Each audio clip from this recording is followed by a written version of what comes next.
Let's show the world what we're made of. The fire in our bones never faded. We cannot hold it any longer.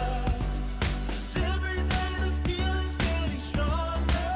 Just take the chance, make dreams come true. Will I ever see your pretty face again? Rendezvous is all I'm hoping for. Maybe we can meet up on a boulevard. Let's get away, away, yeah. Let's get away, away, yeah. Let's get away, away, yeah. Let's get away, away, yeah.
You broke this heart of stone. I always hoped that I would find you. Now emptiness is gone, and the winds of change have almost blown through. You're right where you belong. So grateful you're beside me, always and forever. Just you and me from the stars. Always and forever. You'll always be forever in my heart. You're the better part of me, one that I can always cling to. Was blind but now I see. You made a way for all we've been through. I'm right where I belong. So thankful you're beside me, always and forever. Just you and me from the stars. Always and forever. You'll always be forever in my heart.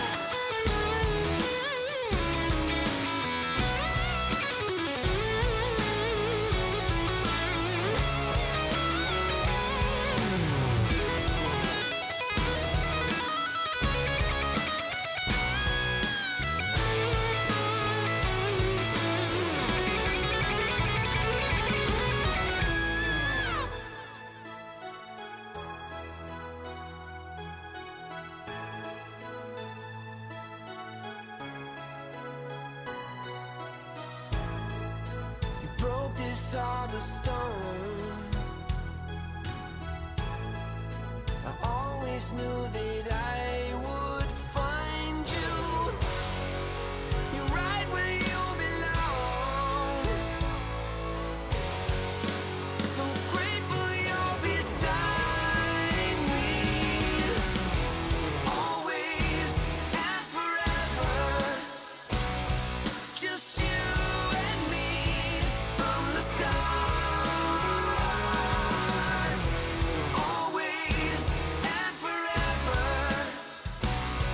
You'll always be forever in my heart.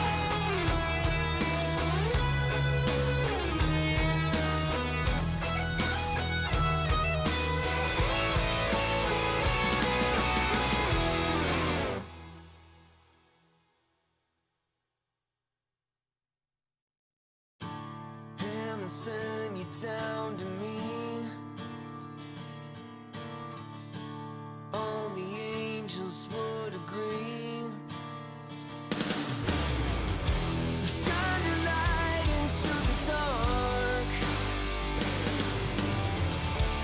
fading in from far away. Trying to find the words to say. You're everything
You everything I'll ever need, all the things I wanna be.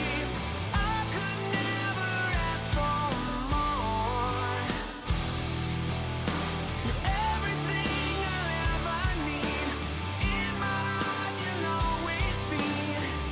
Now I know you're all I'll ever need.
Welcome to my private garden.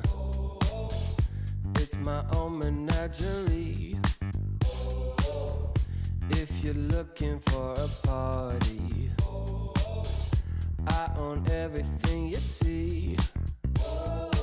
Heavy is the head that wears the crown. They said it's my time, and I'm gonna run this scene. If you don't like the way I rule my empire, you can go ahead and you can kiss my ring. All eyes on me, yeah.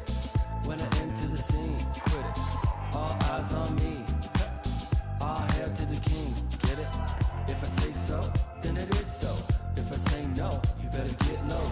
On bended knee, yeah. All hail to the king, get it? Make way for the king, yeah. All hail to the king, get it? If I say so, then it is so. If I say no, you better get low. On bended knee, yeah. All hail to the king, get it? There's only room for one hustler, sitting way up on that throne. Guess I'm showing my true colors. 24 karat gold. I'm gonna wear that crown. Y'all better hit the ground. It's my time, and I can guarantee, if you don't like the way I rule my kingdom, you can go ahead and you can kiss my ring. All eyes on me, yeah. When I enter the scene, quit it. All eyes on me. All hail to the king, get it? If I say so, then it is so. If I say no, you better get low. On bended knee, yeah. All hail to the king, get it? Make way for the king, yeah. All hail to the king, get it? If I say so, then it is so. If I say no, you better get low. On bended knee, yeah. All hail to the king, get it?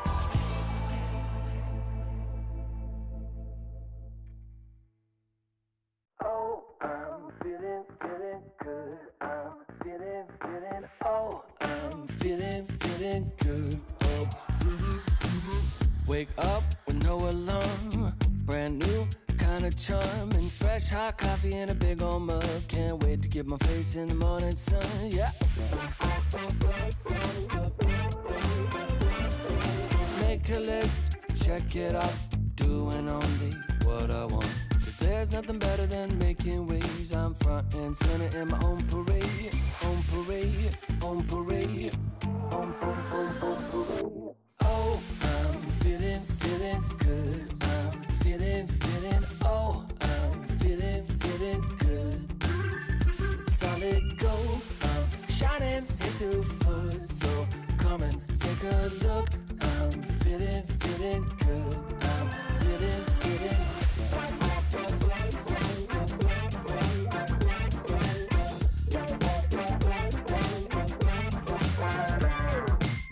Hold up, windows down, rolling with the classic sound. I spent $5 on Walmart shades. Can't wait to stop traffic in my own parade. On parade, on parade, on parade. Oh, I'm feeling good. I'm feeling, oh, I'm feeling good. Solid gold, I'm shining into full. So come and take a look. I'm feeling good. I'm feeling.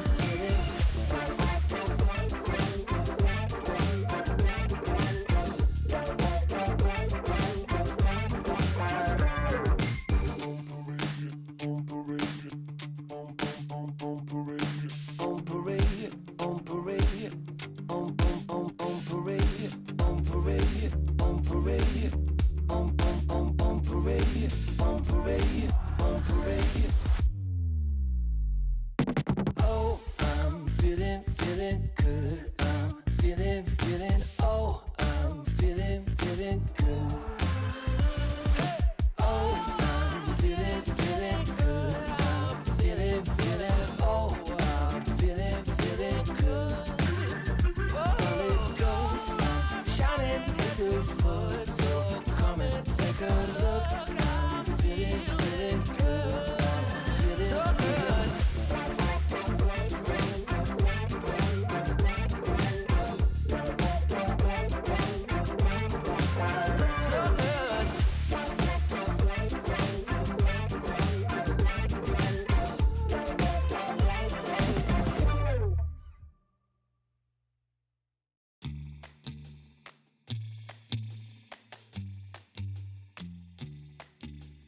shock, new kid on the block. Currents running strong like a solar wave. Locked, plugged into the socket. Watch me burning hot, yeah, I radiate. Coursing through my veins like a power surge. Call it misbehaving the way I burn. If you're gonna wait, then you miss your turn.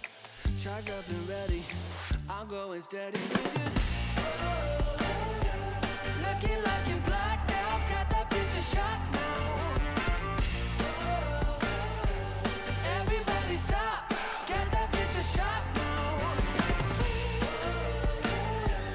Future shot, future shot, future shot. Future shot, future shot, future shot. Breathe, feel that energy. You can change the lights from red to green. See, I got what you need. Sparking a connection, go VIP. You feel electric. You feel electric. Looking like you're blacked out, got that future shot now. Everybody stop, got that future shot now.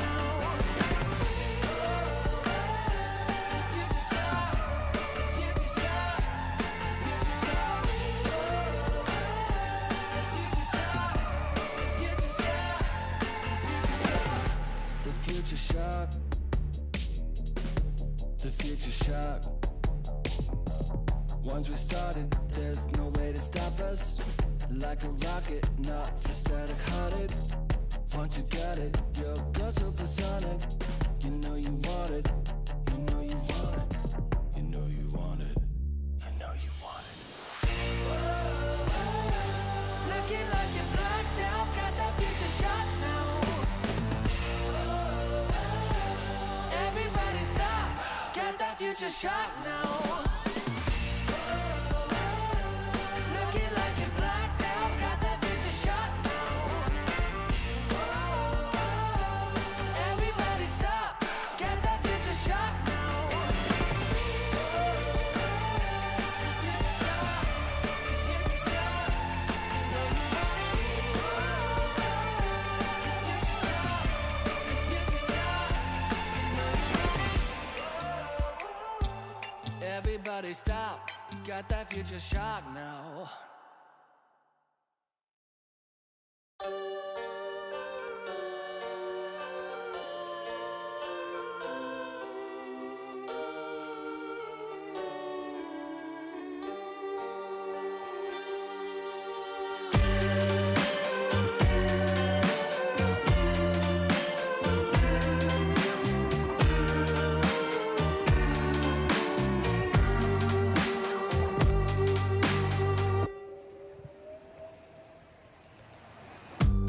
Out on the street, people pass you by.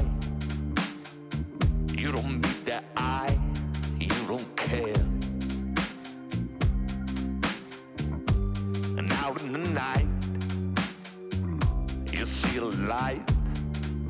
From the cafes, there's more singing than despair.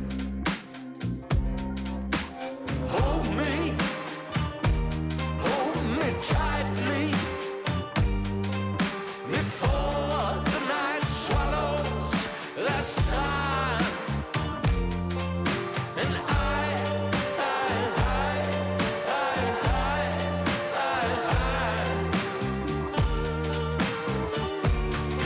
I'm done.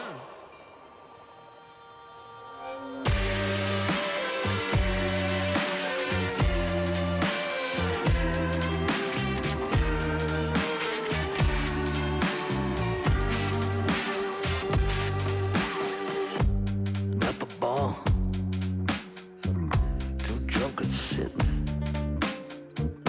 They're talking shit of what's been before. And the dancing girls, they twist and twirl. They sweat like beads of pearls, scattered before swine. Hold me tightly before the night swallows.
When the world seems big and I am feeling low, I think of all the good things in my life and dream of all the places we will go. No matter where we end up, we're gonna have a good time. When I promise forever, so together we're gonna shake off the doubts and have a good time. We'll have a good time. We'll have a good time. We won't take it all for granted. We're gonna live in the moment and have a good time. It's all we ever wanted. So why don't we just live it up, live it up. We're never gonna give it up, give it up. No, the clock won't stop for anyone, so let's just live it up. When the world seems big and I am feeling low, I'll think of all the good things in my life and dream of all the places we will go. No matter where we end up, we're gonna have a good time. When I promise forever, so together we're gonna shake off the doubts and have a good time. We'll have a good time. We'll have a good time. We're gonna live it up. We're gonna live it up. We're never gonna give it up. We're never gonna give it up. So why don't we just live it up, live it up. We're never gonna give it up, give it up. No, the clock won't stop for anyone, so let's just live it up. No matter where we end up, we're gonna have a good time. When I promise forever, so together we're gonna shake off the doubts and have a good time. We'll have a good time.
you hit.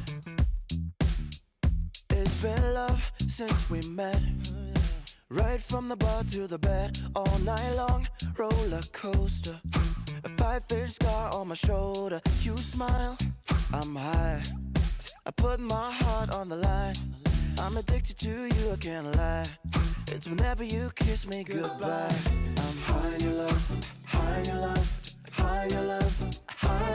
It's never enough, never enough, never enough. I'm so high in your love, high in your love, high in your love. I'm so high. I can't stop thinking of you. When the world is going down, I won't be there. Be there. I'm in heaven with you.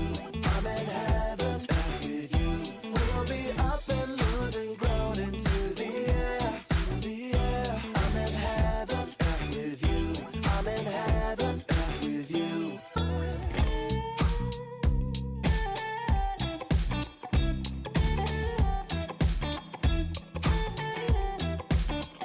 And we faced harder times when sweet words turned into lies. We got caught in our nest, yeah. I put our love on a rest. Hit the brake, I'll turn over. And never ever say that you know her. Got a flame to fuel every night. Keep her safe and hold her tight. High in your love, high in your love, high in your love, high. It's never enough, never enough, never enough. I'm so high in your love, high in your love, high in your love. I'm so high. I can't stop thinking of you. When the world is going down, I won't be there. Be there. I'm in heaven with you. I'm in heaven with you. We'll be up and losing ground into the air. To the air. I'm in heaven with you. I'm in heaven with you. With you.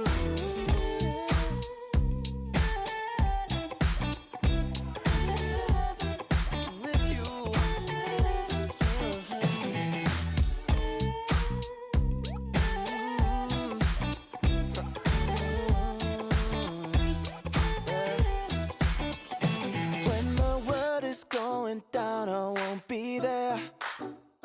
I'm in heaven with you. I'm in heaven with you. We'll be up and losing ground into the air. I'm in heaven with you. I'm in heaven with you.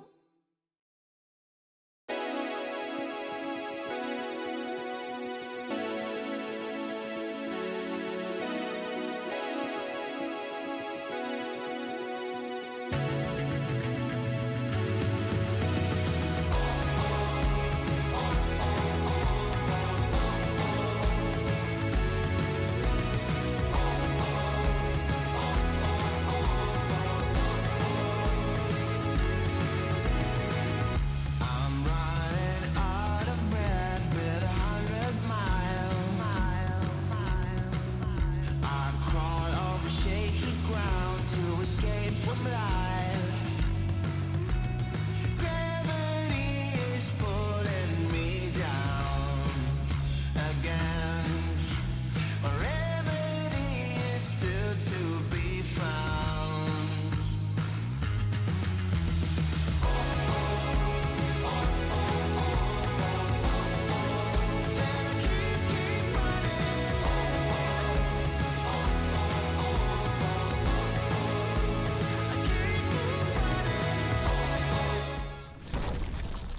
And we've returned. More Dota here on our plates. Team Turkey taking on Passion UA as we come back for DreamLeague Season 25.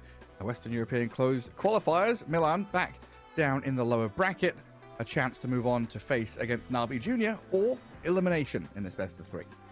And not maybe the hypest matchup of the day, because we had the OG versus Jiggling, and then later down the line we had Tundra Gaming.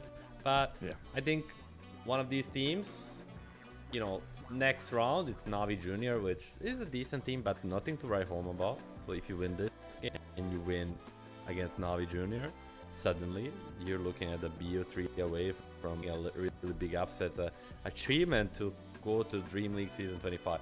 I think it's That's pretty true. far away, but you know, when you put it that way, it's just behind a corner there, you know. And you're right. This is probably the easiest path, right? You know, Avalos, they're already gone. One of Gaming Gladiators and Tundras, they're going to be gone, qualified already. And we've already said goodbye to OG. Jiggling, the new kids on the block who are starting to dominate people, apparently. They're already above you in that other lower bracket round. And this is a chance for one of these squads. I mean, going into this, we're kind of expecting Passion UA to be the ones with the upper hand, right? Team Turkey, the underdogs. But by how much? So in the open qualifier, did end up beating Jiggling 2-0. It was not very convincing. It was both games, but I think coming this, I would have Passion UA as a definite favorite, because some of these players, you know, bring the experience where Team Turkey is kind of, you know, rocking the Turkey flag. I think the unity is their strength, but these are not the like highest ranked players or whatnot. They've been around for a while, but you know, they're not like, you know, they're not something to be so worried about. If you, for example, Passion UA, they have an offlaner who's like rank 10, you know, and that's Team scary. Team Turkey has offlaner who's ranked 500. So in my mind, it's a clear advantage in terms of who's the favorite. But that's what everybody, including me, thought when they played Jiggling in the first qualifier, and then we smashed them. You know, I mean, that's a Dota is a game that anything can happen, right? And we can bend words if they get smashed, or if it's a close game or what. You know, we'll see what happens in the present here in this best of 3. And I don't know, man. You're talking about unity. First of all, you got to unify themselves and get in the bloody lobby. We're waiting on them to get their players in. Viewers in the chat, they sometimes played high-ranked Dota. They would know this team is consistent of players that are maybe not the favorites to play with.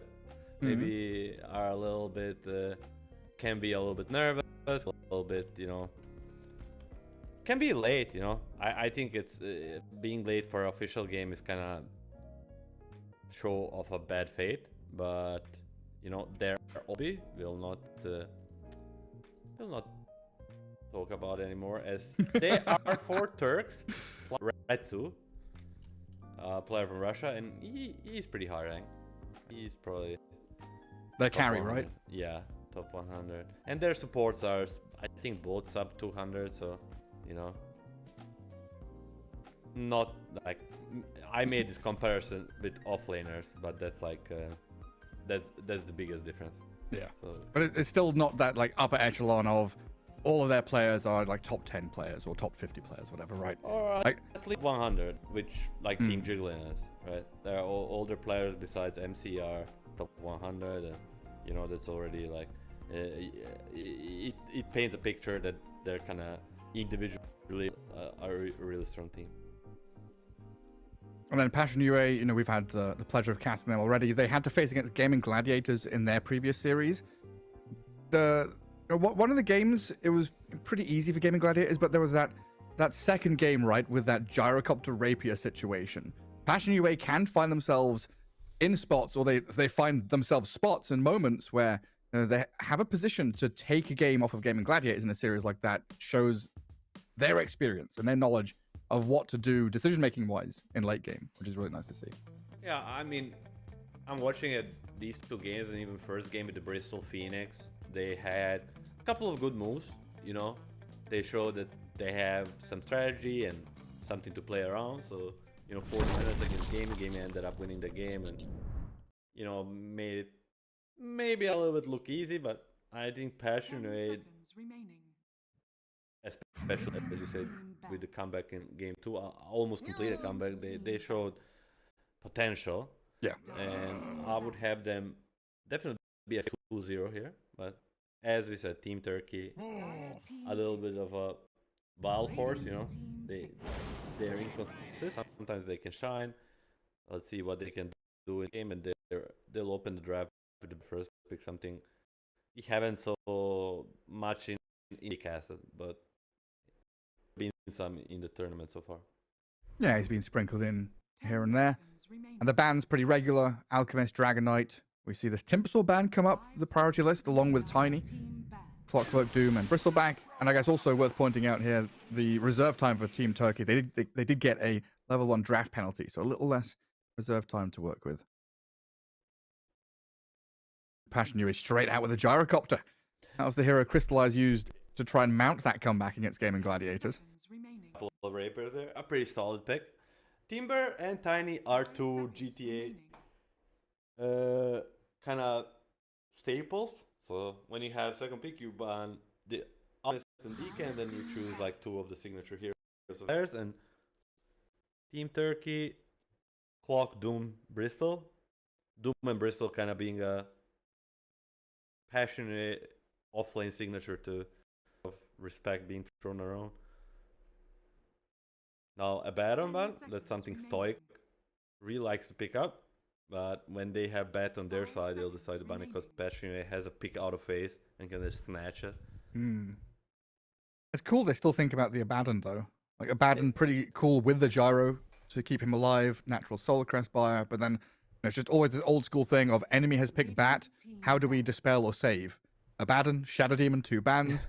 And we always think about Oracle back in the day, but a lot of these heroes not necessarily meta picks anymore. They're really the best rider. I mean, I don't necessarily think Cracker would pull out the Baron, but just because Stoic plays so much of it, he's like, he kind of he's on the train of a Baron. He's like, he's locked in. If they pick a Baron, this is such a good Baron game, guys. If they pick a Baron, that bat cannot do anything. Gyro will own us all, you know. And we have to ban it. And then Passionate is like, a Baron? He's a hero. Okay. Yeah, I forgot we like Nick's Assassin. He was good against bat as well. Carapace into the Firefly. You can also scout out the initiation path. Good old Nyx. We'll see how Passionate plays it. Do they try to lane with it? Do they do just bunch of shenanigans? It will be interesting what they pair it with, because as we said, their offlane is their highest ranked player. So, and Team Turkey with the early Brewmaster. I guess that's the answer to the yeah. I mean, when Gyro plays, he's very much the carry. So if you're able to cyclone him, deal with everyone else, so a bit of chaos in the fights. Yeah, no, we saw so many Gyros pick up the SMY now, remove the cyclone rulings. But I think it's also about the dispel, right? Like this Gyro is probably going to have an Ogre with a Solar Crest, and the Brewmaster says, all gone. Yeah, but you pre-picked it, so if Passionate is worried about him dispelling the Bloodlust or whatnot, they're just a different hero. But it's just, for me, it goes like, I don't think you pressure him in the lane. There's this Cyclone, but so many times I saw in the games, like, you split with Panda and then Gyro Copper just rains with Flag Cannon and you're just running for your life and you have 0 impact. So it'll be interesting how Team Turkey utilizes the Marauder. And this is very, very likely position 5 Zeus. Okay. Interesting. They played it in the qualifier. In the one of the games they won against the Jiggling, that was the position 5 Zeus. Okay, well, always going to be able to deward and kind of win the vision battle. Thunder God's Wrath is really nice to give that additional vision for people like Batrider. You pop the ulti on Zeus, Batrider suddenly has his eyes open to go and make blink initiations. Brew can then initiate, which is nice. But it does mean you're lacking disables from your POS 5, lacking saves and heals as well. He has vision and damage on Zeus. Yeah, it's a decent laner. Like, you have a strong low 1, 2, and 3. You have this fan that allows you to trade so much because you do percentage-based damage. And then, but they're lacking a little bit like an OG in the first draft of the day. In between 3 of them, have an ultimate for a lockdown. And you're going to always struggle to make casual plays like this.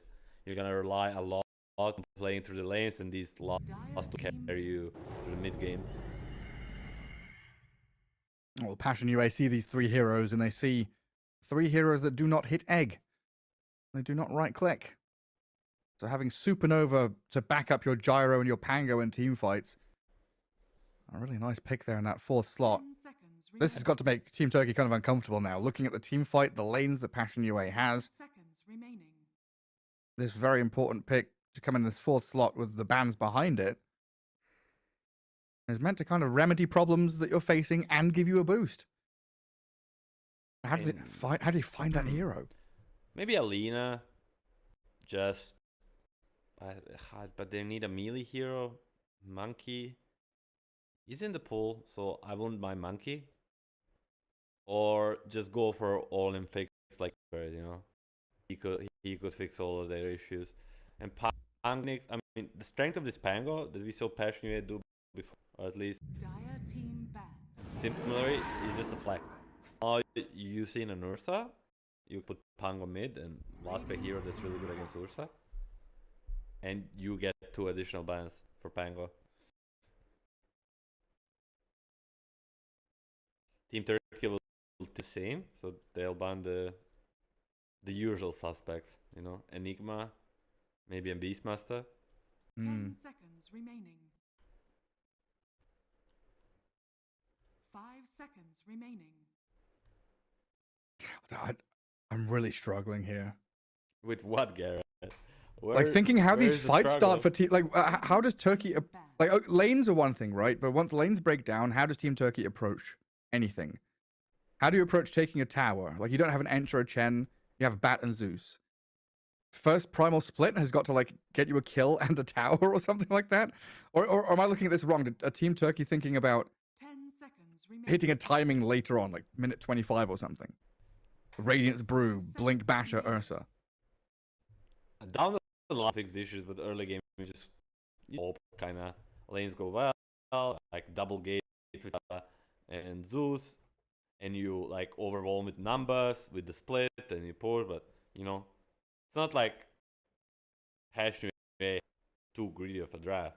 Once you like, if you're aware, like they come back. We saw so many times the gyro level 7 just rash everybody. Phoenix level 3, level 5.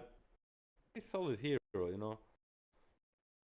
Yeah, I mean they play off of each other, right?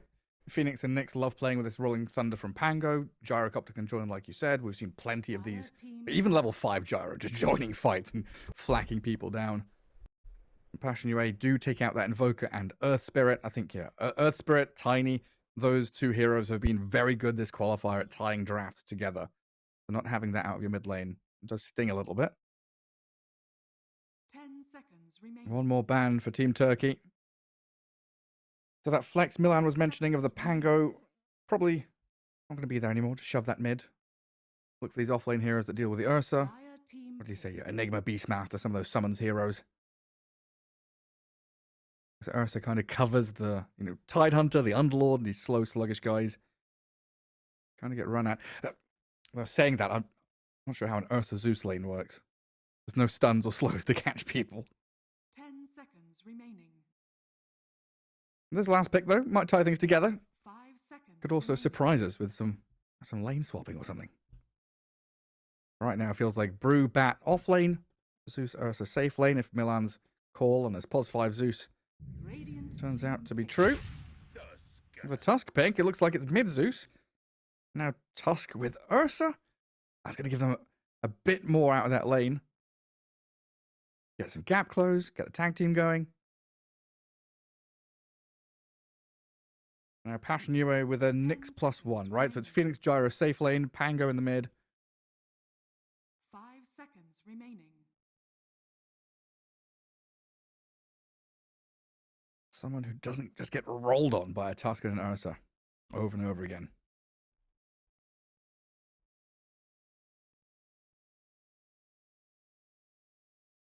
And maybe, and we saw from a couple of teams this offlane Phoenix. I don't know if that's also a shift they can make, maybe considering it.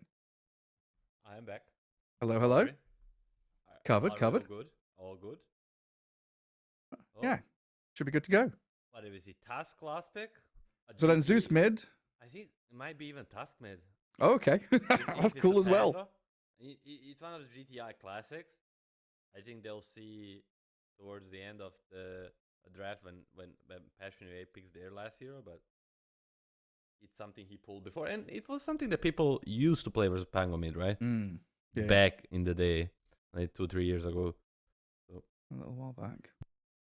And Passion UA really digging deep for this final pick. So then if it's Zeus Ursa, that doesn't seem like that threatening of a lane. Choose your hero. So they're going to put the Pango down there, right? Yeah, Pango Nyx. Yeah, but you. And it is Tusk mid.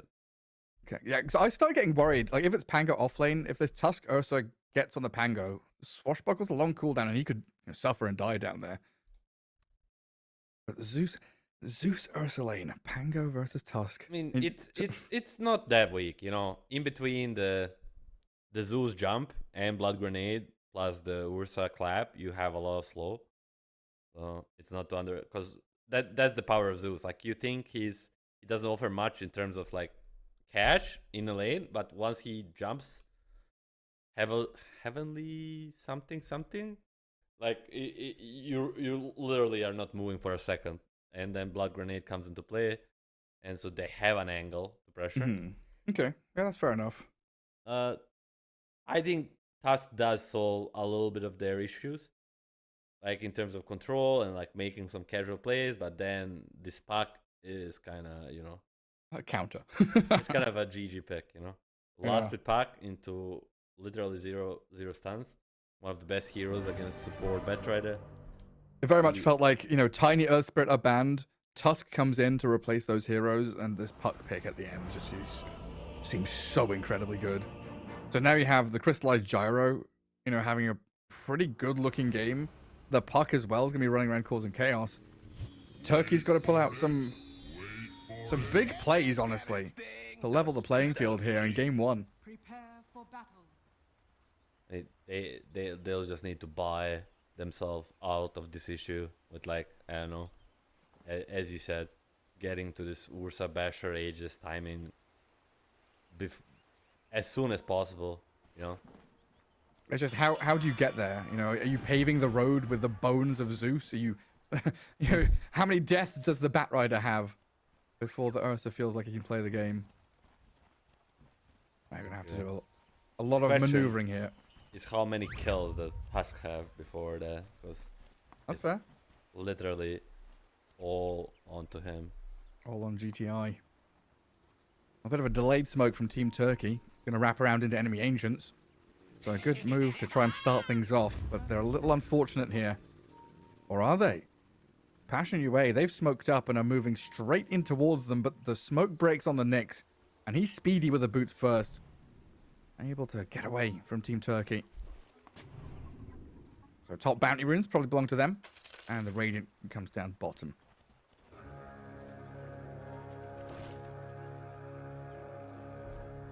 Phoenix Gyro against a Brew and a Bat.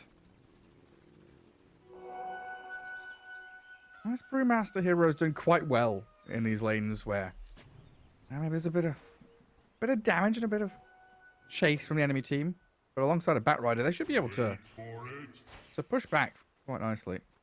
Wait for it. Nice little D word for Kreka.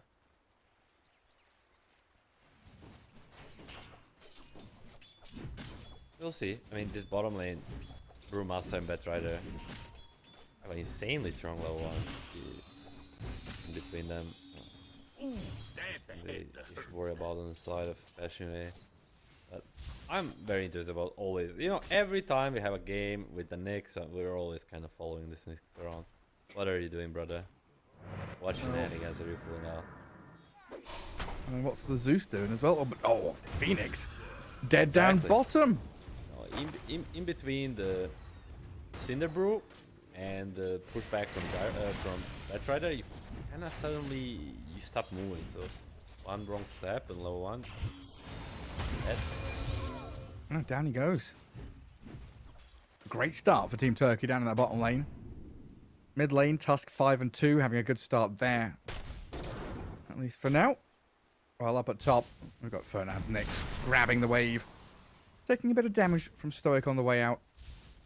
He's also going to get a D-ward on his small camp, so pulls will continue to be available. This top tower is under attack. And Batrider, Brew, Curtin Keller did lose a lot of his HP in that first blood kill. So kind of has to sit back here while he's tangoing up, waiting for Courier to come with more regen. And Cracker uses this opportunity to get a pull across into the large camp, try and deny some of this golden experience from them. Even playing forward through Crystallize with the flak and that rocket barrage. Good turn of aggression. Classic gyro, you may say. Press the flag cannon, let it rain, you know. Pretty one way to play the lane. Use spells off cooldown, shove it out. Things are always so funny up in this top lane. Like Nick's standing on the staircase looking down. Walks himself back across. If they lane honorably, you know, just straight up, they stand little to no chance. Making a chaos is definitely, now you see, in between two of them, there's more than enough to run down people. Yeah. Still a level 1 Nyx. So we've seen some Nyx assassins just go for... Bachuk's out there. I feel like Stoic wanted to go there, and Red's kind of bailed out because he has another blood grenade. The strength of the Zeus. Easy. The bolt to grab the Lotus, the heavily jump to get away. Off they go. So yeah, we've seen some of these Nyxes go, well, even in the previous series, right? Ari went 2-0-1 build, try and play honorably in the lane. We've seen some go for level 1 Mind Flare to actually go pretty much jungle and zap down creeps early on. Bachuk still has Swashbuckle and a stun from Fernandes. But here, you know, Fernandes going stun level 1, like playing the lane initially, chasing the Zeus, trying to get some stuns out, and now transitioning to go and build things up as the Nyx does. Playing Nyx as he was meant to be played. Wait for it. The return of junglers in Dota. God. First the Iron Talon comes back. And then the jungle Nyx. Legion waiting in the shadows for her time. Stoic can't really stop this from happening. Doesn't really matter for the Team Turkey because 1v1 Ursa versus Pango is definitely favors Ursa, so it's just messing with them, but a victory overall for the Zeus. I wonder if the Nyx noticed. When you go up a staircase... Oh, hang on a second, I'll come back to this thought, because the Brewmaster being burnt alive by this Gyro Phoenix lane. Flat cannon flying miles away, missing a couple of hits, but that final one lands for Crystallize to pick up the kill. Oh, little evasion. GTR. Diving very deep. Niche is here with the help of Krekker, though, to turn back on the Tusk. 7 Wand and a Fairy Fire for GTI to continue playing forward as the puck sat sub 200 HP. Looks safe for now. Rotation just saved the puck. Surprising one. You will have to make a counter base anyway. So when you go up high ground, he figure out and diverted. Yeah. If creeps don't make like even a little stop, then it's definitely worth it. Like sometimes they'll like turn around. Yeah, maybe still follow you, but they'll definitely not straight up go high ground. Yeah, he didn't ping it, so I was like, I wonder if he noticed, and then he comes and dewards it immediately. Of course he did. Is it trained professional, Garrett? They are. Trained professionals. If I noticed it, they bloody well did.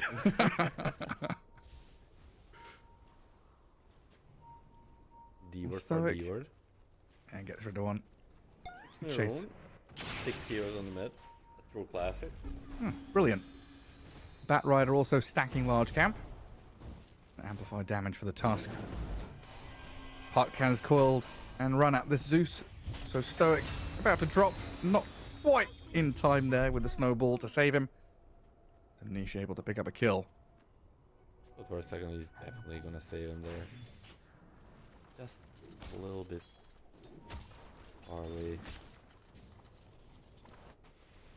And this is just a true classic, you know. 11 CS on the Nyx, but 22 on Pango. Paying the price. Yeah, it's like you compare Brewmaster, right? 33-6, and you've got to add up the Nyx and the Pango to make it.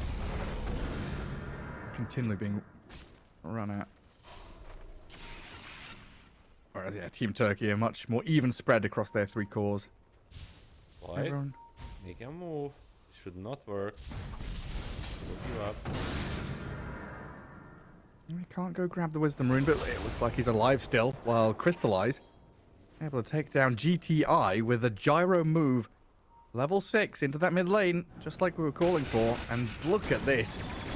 Big old large camp stack. Jeezy's going to come in to try and grab some. Maybe leech some experience, but with a puck arriving as well. Crystallize going to get a ton of money and experience out of this one. A really nice presence on out of crystals, but as I said, he's gonna get caught. Brewmaster with that first primal split, but look at the fiery spirits. These Brewlings can't even hit the crystallized gyro until the flame break and the Zeus arrives. They do get a lot of damage on him, pops the Lotus and the wand, but still gonna die, while Krekker has dived back in and meets GTI, who's popped his amplified damage rune. Overcommitted a little bit. It was almost pitch perfect from Crystallize before. You know, you TP mid on the coil, you kill this task, and then you take a little bit of a stack. Staying too long makes this Brewmaster be able to rotate him without boots. Get a pretty good first usage of the split, you know. Killing enemy carry. Yeah, coming out of these lanes kind of even with Passion UA. Team Turkey gonna feel pretty good about how things have gone so far. There's always going to be that transition out of laning stage into mid game. Losing Jeezy down bottom to Gyro and Phoenix just holding their own. Standard gyro stuff, you know? Just dealing billion damage. Useful. Radiant's middle tower is under attack. But yeah, it's a good sign for that timing. You know, the Blink Tusk, Brewmaster Radiance, Battle Fury, Basher, Ursa, whatever it might be, after the farming item. Bancho. Oh. Rolling Thunder cancelled in the animation thanks to Stoic. A good kill for Team Turkey up top to tie things up 5-5. Perfectly executed. If you wait for perfect timing on this Rolling Thunder cancel, it's basically Bolt is a 1 point something second stun. Nice. So far this 0.35 plus you wait for the animation to go almost fully, and he's, I don't know. For now, I'm really satisfied with Zeus. I feel like he has done his job. He kind of owned this top lane. Yes, And if he can help lane, but get a kill on his Gyro, absolutely. And they transition down bottom onto Crystallize. He throws the kitchen sink at them, but still dies. And now Krekker's Phoenix. Oh, hang on. That Ursa, found by Fernandes. They get the takedown with Krekker in the end, but this Nyx came in behind, takes the Ursa out of the game while Krekker's dead by his tier 1 tower. And Batrider flies over him. And the Nyx still getting chased here by Stoic. Brewmaster right behind him. Dire's middle tower Come back here. No. I'm a level 6 Nyx. Ursa creep to get a level 6. And then runs mid. They only get the Ursa because is under attack. it was cool. It was ulti was called cooldown, but this is how they make the plays. This is what we discussed in draft. Even though they don't have any stats, oh, well, he's ready. Yeah, trying to chain all their spells together as best they can. And the Carapace and that final stun from Fernandes makes sure it's done. Probably going to die here to the Brewmaster on the way out. But a kill on the Tusk, well worth it. Down bottom, Batrider being dived upon with a Supernova out of Krekker. Stoic Zeus, he's going for this, trying to hit the egg, then realizing there's no way you're finishing that on his own. Maybe for the bat was there, but Jeezy, he ran to try and TP home. Makes it back. Barely surviving there.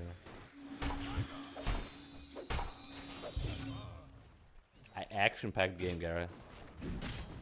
Well, every kill has a counter kill.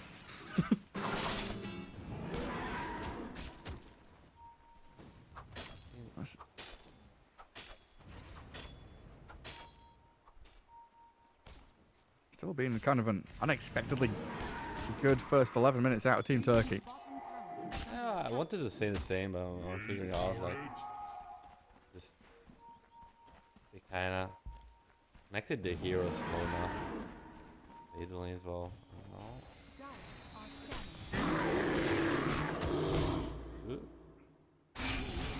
Still coiled. And that Waning Rift dragging him back in, then snapping it.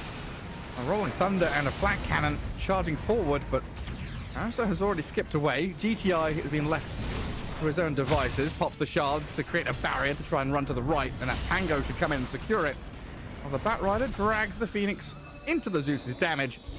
They blow him up, but this is where Passion UA, they really get into 5th gear. They've got a 1-for-1 trade, but they've still got spells to use. Puck and Pango permanently casting spells. Gyro doesn't rely on cooldowns, and they get the bonus kills on top of the Tusk. Is under attack. 5 heroes from Passion A at minute 11, running behind the mid-tier 1. You really want to dictate the tempo, you really want to put a speed in this game. With Gyro and Pango, you just crystallize Gyro. I mean, it's true classic. Just running at you. Yeah, like, even with no ultis, they don't seem to care if there's no coil or rolling thunder or cooldown. They've got plenty of spells just to keep running at you without their ults. Bat Rider and Brew, they need this lasso and split. Tusk is just dead in the mid lane as he meets the 4 members of Passion UA who are sat there waiting to finish off this tier 1. And now they spread wide on the map to go get a coil up top. A snap on the Zeus. Nice waiting rift to cancel the heavenly jump and drag him back into niche. A few more hits or maybe a final orb is required. But the puck will inevitably kill off the Zeus. Cracker is just going to walk away from the Brew and the Bat right now. They've got to respect the Supernova play, but Phoenix has got to respect the Ursa who's been off map for quite a while. Dives off. We mentioned how the early game went well for Team Turkey. That's Ursa and Brewmaster. That's silence. Is Tuskar mid last pick? He definitely that's not working out, Garrett. Phase boost, ball, rushing this blink. So far behind the puck that naturally has a super free game. Yeah. Dire's top tower is under attack. Not a good position to be in. Yeah, I'm trying to think, like, Tiny goes for this phase boots. I guess he has a soul ring in there before blink. Earth Spirit goes for like a blade mail. So both of the mid laners that he's trying to, I don't want to say replicate, but just replace because they were banned. Need some kind of item that fits in the middle here, but maybe we're wrong. Maybe this blink dagger is going to go get him 5 kills in a row. He'll take the puck down a notch. Investing in aggression, because this is a timing now. Radiance Brew, Blink Tusk, Battle Fury Ursa. So his next item's coming up a little faster.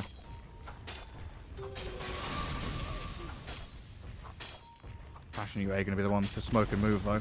Dire's top tower has fallen.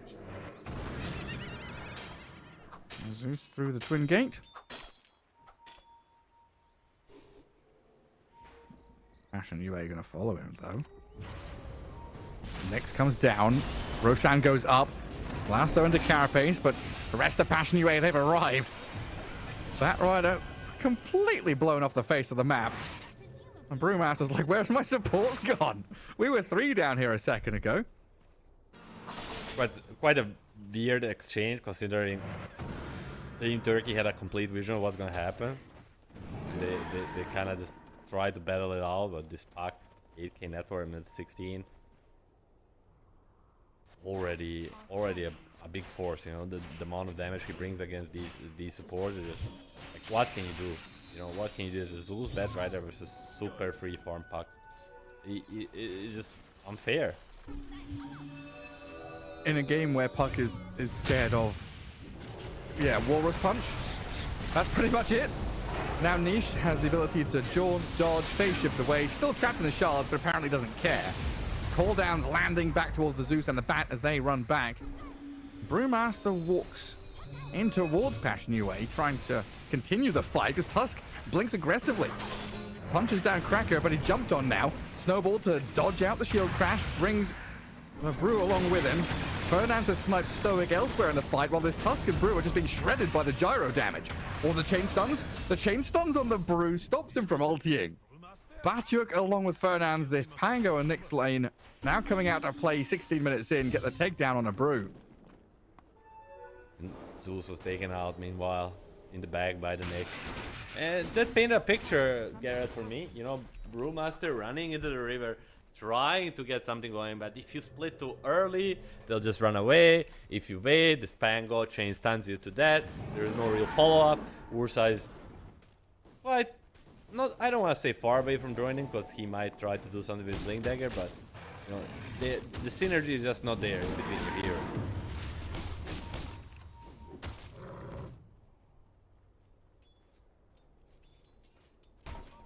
Then you've got Passion UA who are just like, yes, a team fight win, a couple of snipes, back to farming. Dire's bottom tower. Gyro and Puck 9k net worth now. Witchblade, Blink, and nearly Shard on the Puck. Gyro is about to finish off his Aghanim Scepter. Scary times for Turkey.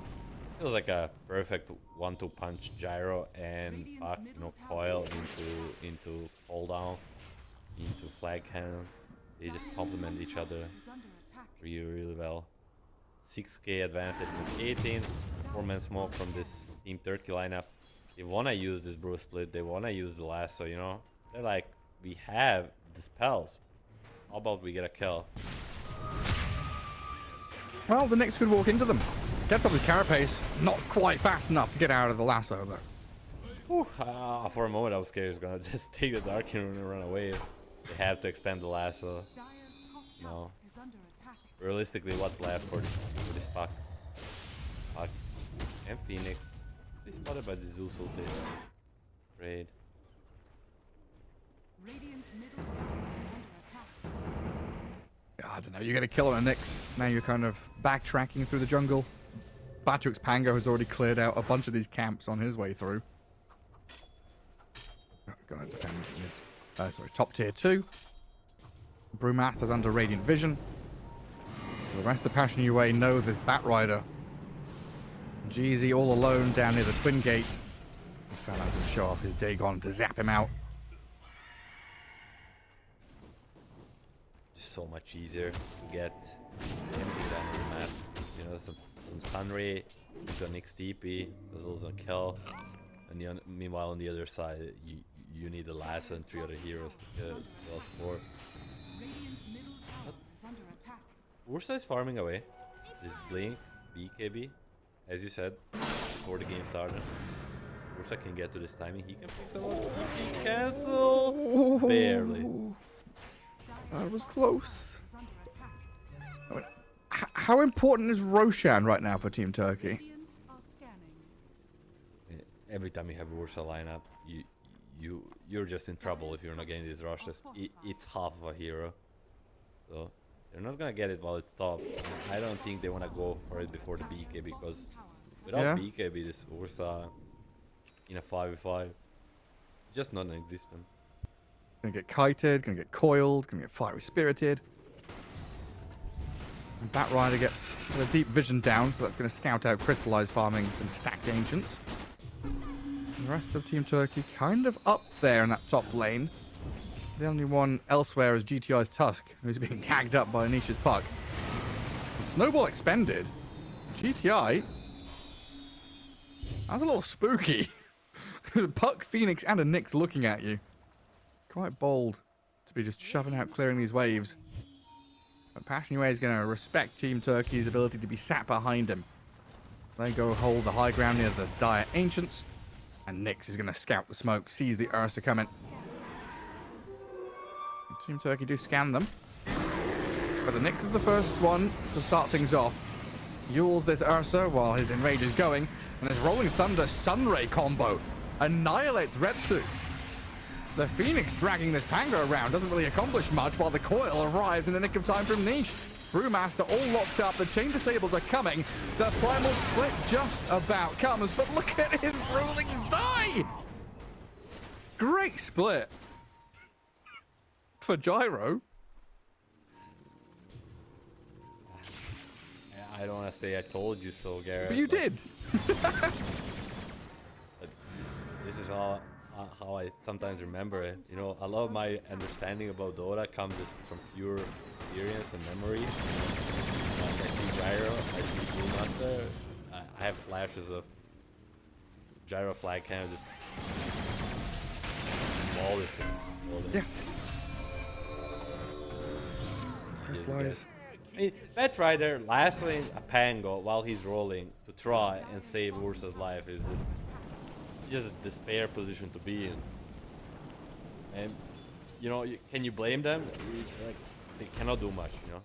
They're trying to fight back, but I think the whole concept is wrong in essence. Like, you need more items than Ursa, you need more time. Because right now, I think they're just way too strong. Right, yeah, your Tusk disappears. But he barely got the next to half HP. Now your Brew is dead, hero. trying to... Save your body syndrome kicks in. Two cores in the river during a power run at a small time. They're not... They're trying to do something, you know? Maybe a little bit of lack of experience coming from Team Turkey, because, you know, a little bit more experienced team would just accept the weakness point in the game, you know. Just have a realization a little bit sooner that you just cannot do much. You just need to hope for a better moment.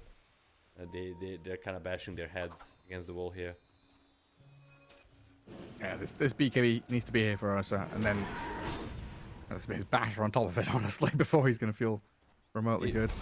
This BKB timing was sort of okay before this, like, what, 7-8 deaths, you know? Yeah. It felt like it might make the difference, but now,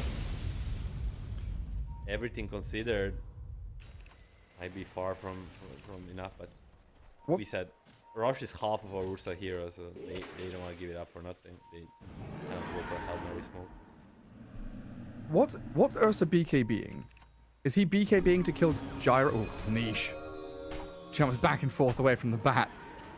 He just needs BKB to do any kind of damage. So But does he aim for the egg or does he aim for Gyro? whoever gets lasted. Okay, fair enough. Like, they need to combine spells. Nick sees them all. He sees them all. Big coil, bigger rolling thunder. Great double kill from Batyok and crystallize from the high ground, just raining hellfire down on them. The egg even lands. Retsu doesn't kill the freaking egg. 4 heroes gone on the doorstep of Roshan. Stoic Zeus, the only man left standing, gets back to mid lane. And Passion UA firmly in control now. Yeah, a little bit of a desperation smoke. You know, you don't want to give this rod. There's no really option to fight it. We speak about Bat Rider Lasso plus Ursa combination. Lasso never comes out. Hug jumps backline with the coil and rolling thunder. They just evaporate in a second, and then fight is It's just like over. If you were doing, I don't know, if your friend didn't play Dota and you wanted to show them what a team fight looked like with a Phoenix, Gyro, Puck, and Pango, that's the team fight you show them, right? It's like a 3-man coil into 2-man shield crash, rolling thunder, egg perfectly placed, lands at the end, just barely surviving. Passion, perfect position, perfect execution. And there's Nick's Assassin, you know, he's been starting everything off. Looks like he's going to die here over towards the enemy base, but he's being an absolute nuisance, getting a few more spells on them. But Fernand's absolutely the guy who's been getting up in the face of the opponents, giving vision for his allies, and being a nuisance. At least something going for the Team Turkey, but they'll need much more. I'll come back into this game. 16k difference. By this Jules pressed Phoenix, I'm not gonna say. But he got they got good first. The Puck is going to solo kill the Tusk though, huh? That's a mid lane task right there. Yep, was. And corrected. And Aegis, BKB, Dragonlance, with high ground, I guess. Yeah, tier 3 barracks? Enemy team? No. No Lasso. Sunray behind you. Aegis. What's there to worry about? Like, this Ursa jumps in, if he doesn't BKB, he's gonna get insta-ult. Oh. Oh. Yeah. They drag him in something. fountain. He's very tanky. Rolls away. Couple of kills, a buyback from Zeus. The racks are still falling. Passion UA. Moments away from victory here in game 1. As the classic Nyx versus Radiance. Brewmaster had it still turned on. Nyx carapaces into stun. It all clicks into place for Passion UA as they take a full lane. Now they can go back to resetting the waves. And they've got Aegis for 2.5 minutes. Looks quite dire, Garrett. If you lasso a guy into Fountain and he still survives, Yeah. makes you wonder what needs to happen for these poor heroes of Passion UA to die. Oh, I've been wondering since the 4th pick of the draft. So what was it? It was Zeus bat Brewmaster, and then they saw Ursa. the Pango Gyro, and they just picked Ursa. Yeah.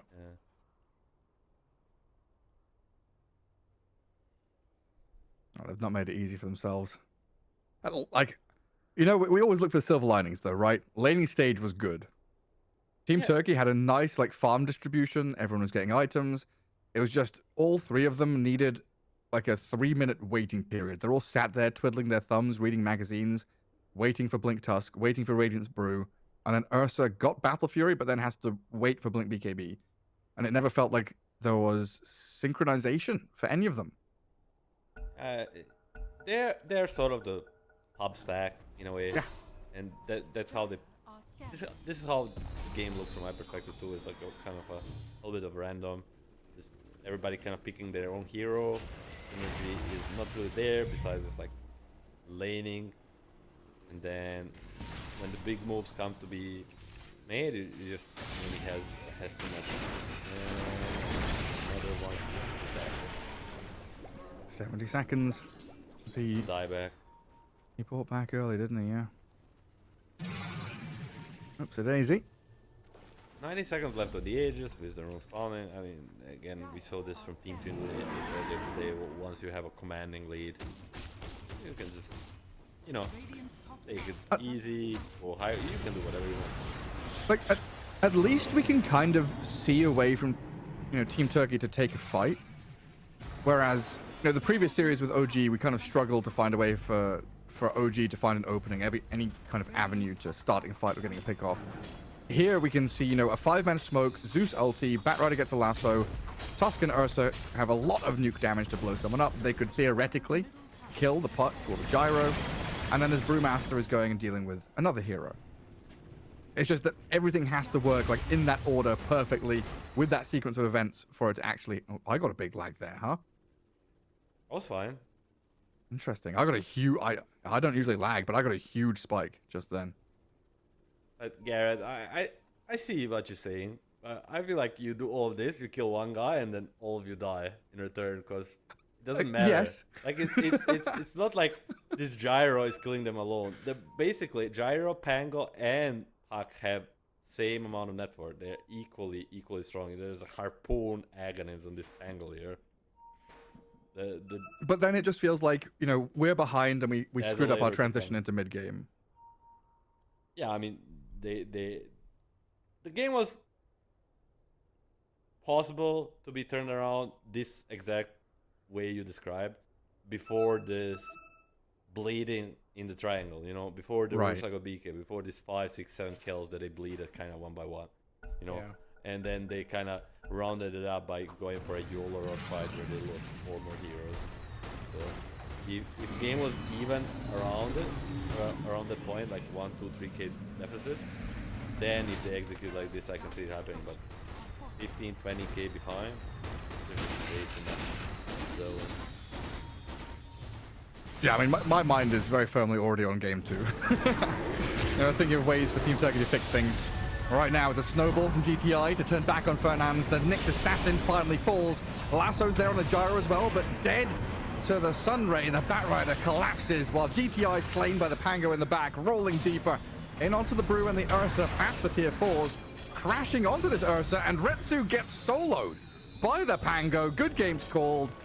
Passion UA take game 1, sub 30 minutes. big crush there. I mean, Team Turkey has to go back to the drawing board, you know. They have to figure something out, maybe some different pub heroes, you know. They bring this Stoic Abaddon back, or at least make sure you have more simplified draft in a way, just have more stuns, don't allow yourself, because you know, this 24 pick could be Puck, could be Storm, could be some other spirit. You know, once you have such freedom, do whatever you want. It's hard to deal with. So, you know, hopefully they stabilize for game 2. I love that I've got the game client still open, and I love that even though the game has ended, Passion UA victory, continue button at the bottom, Gyrocopter's side gunner is still attacking a building. The throne has fallen and Gyro is still giving it to them, still firing projectiles and firing back at them. I mean, this draft from Passion UA seemed like they got all their signature heroes, everything they could have wanted, and Team Turkey, you know, like you've been saying, kind of a mix of pub heroes. They got a few of their signatures, but it didn't seem like it really tied together for any greater meaning in terms of strategy or draft. But maybe they've got something up their sleeve for game 2. We'll take a break and come back with the second game of the series. See you in a bit.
Welcome back, everybody, here to League Season 25, close qualifiers, Western Europe, Game 2 between Team Turkey and Passion UA. Milan, you look very excited for game number 2. Do you think Team Turkey are excited as well?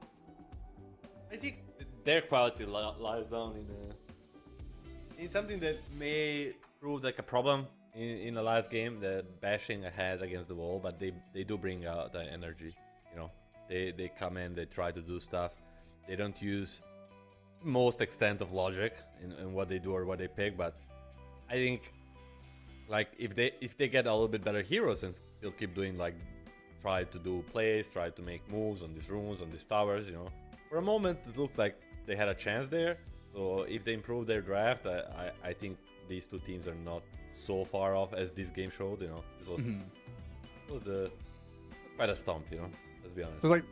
So the skill gap isn't that great, but the kind of knowledge gap and drafting preparation, the system and procedure you've got set up, Passion UA have loads more foundational work than Team Turkey here. Yes, and Team Turkey is just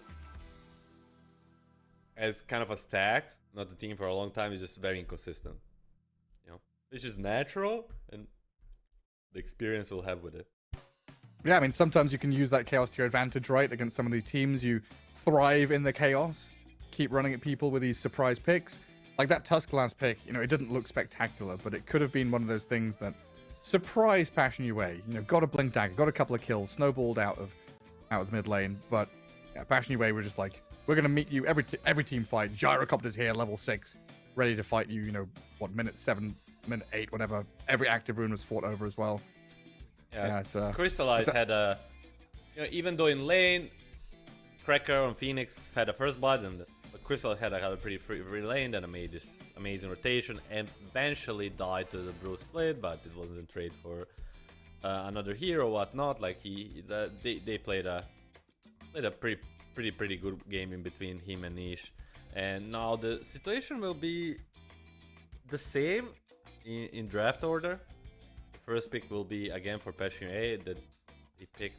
Okay, no, actually, Team Turkey had first pick, and they picked Batrider, and then the gyro was the response, right? I'll check that. Sounds about right. And 10 seconds remaining. Ursa was the last pick of the was the second puck. phase. Yeah, so Team Turkey had a first pick, so it's a switch around. Team Turkey now has the second pick, and Team banned. they will ban the standard customers. Alchemist and DK will not see the light of day on our stream, you know. Whenever we cast it, we cast a bunch of games in the previous 3 days, and 5 seconds it happened every remaining. time. Then it will be the Bristol, but Duke signature, Team pick. and the Nyx that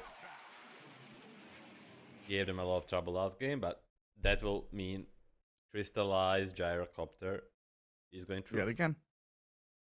Yet again, he gets it. I see Passion UA giving a lot of respect to GTI. 10 These are... seconds remaining. I played a lot of pubs with and versus GTI in the last couple of years, and these are his 3 go-to heroes. Or are they? Tiny, Invoker, and Timber, maybe in that order. That's a good trio to have nowadays, huh? And Dawnbreaker is something Curtain Killer likes, like a lot. So they at least get one of the super comfortable heroes. That's good. 10 seconds It gives them remaining. a direction as well. Always, you're going to have some kind of hero that goes in or gets gone on. That's just the nature of Dota. Someone is going to initiate or be initiated upon, and Dawnbreaker is very good for breaking that up or following through on it from global range. So it gives you that ability to play a bit of a wider map, get a bit of additional farm, and then join fights with the numbers whenever you want to. Which is such an incredibly strong laner as well. Gives you a lot of options. I was honestly thinking, can we give GTI his hero early? You know, don't wait for this Tusk later on to try and, you know, get a funny hero later. Just give him... Like, can he play Earth Spirit? I think one of the... I'm gonna investigate here. One of the other heroes... Wait, Team Turkey. It's like with Tiny Band, I don't know, I'm a big fan of these early tiny Earth Spirit picks that just go mid. Because they're going to do the job you've picked them for. They're going to roll in, initiate, magnetize, or blink toss back. and that's all you really care about.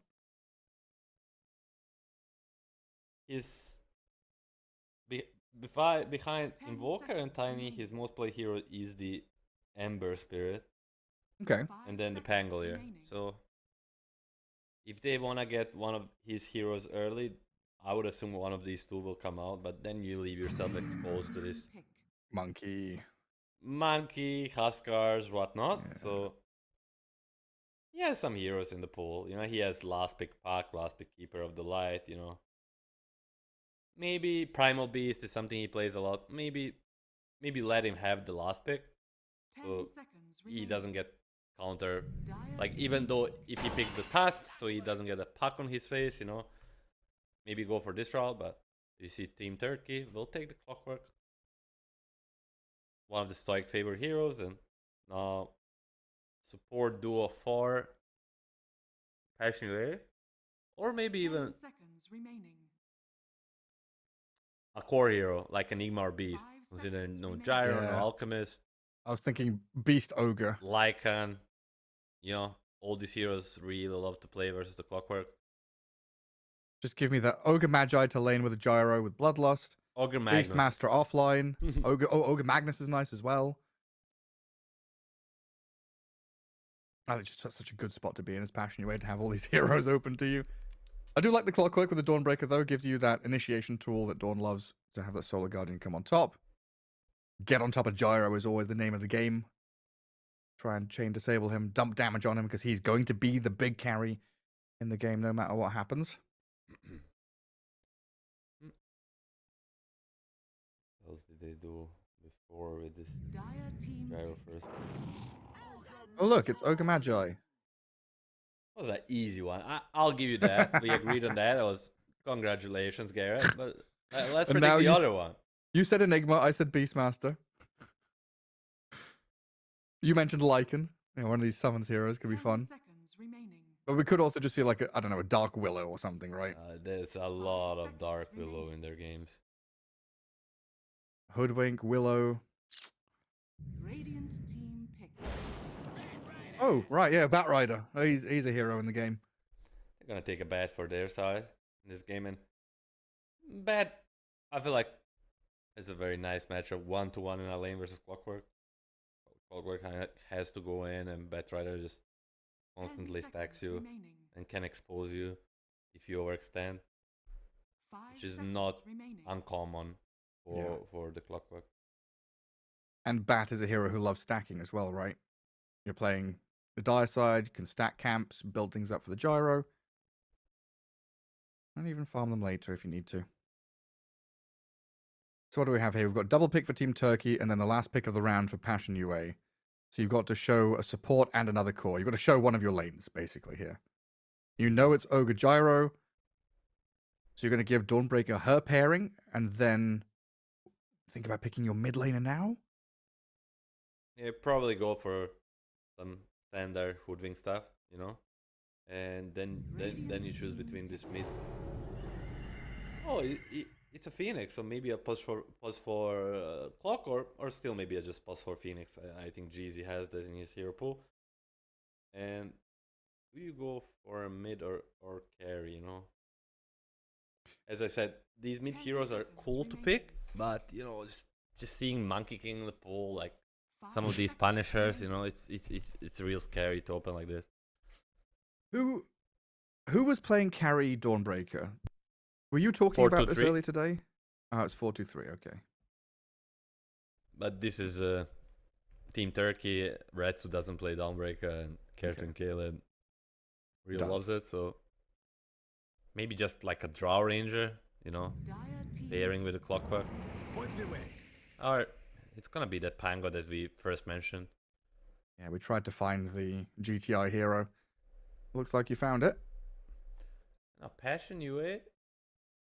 But now there's no flex for Turkey, right? Yeah, I mean this is pretty much set in stone. Last pick carry. Can we abuse this Pango mid somehow? I mean, Like, most can we go definitely. Puck again? Puck is one way for like game presence, because like in between three other heroes, there's not much lockdown, only rolling Tanda.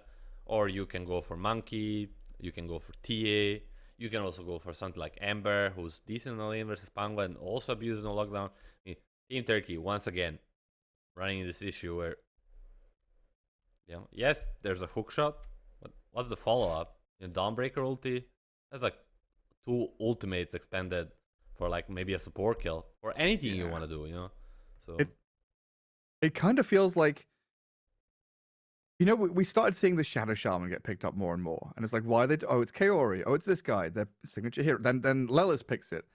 All these other teams are picking Shadow Shaman to kind of solve this problem of, wait, we don't have catch and stun. Like, that Phoenix could have been a Shadow Shaman there. They go for the Phoenix, they go for the team fight, the heals, the Sunray's nice. But now, you know, you're lacking anyway to kill illusions, to catch a Storm Spirit, any kind of mobile slippery hero like Puck. Passion Yue offlane Terrorblade with the carry Gyro. a little bit of a surprise to me, especially to pick an offlane in this phase. But maybe they're thinking similar to us. Monkey Puck were banned. Did I lag there, or they were like simultaneously banned? They're just gone. I guess they feel like they have a third option for mid. So you know, you kind of have this conversation. I have Monkey, Puck, Ember, for example, and like, what do you have on Batyuk? And he's like, I have TB and another hero. And then like, if these 2 get banned, like, I'm gonna be in trouble. So you just set up the priority.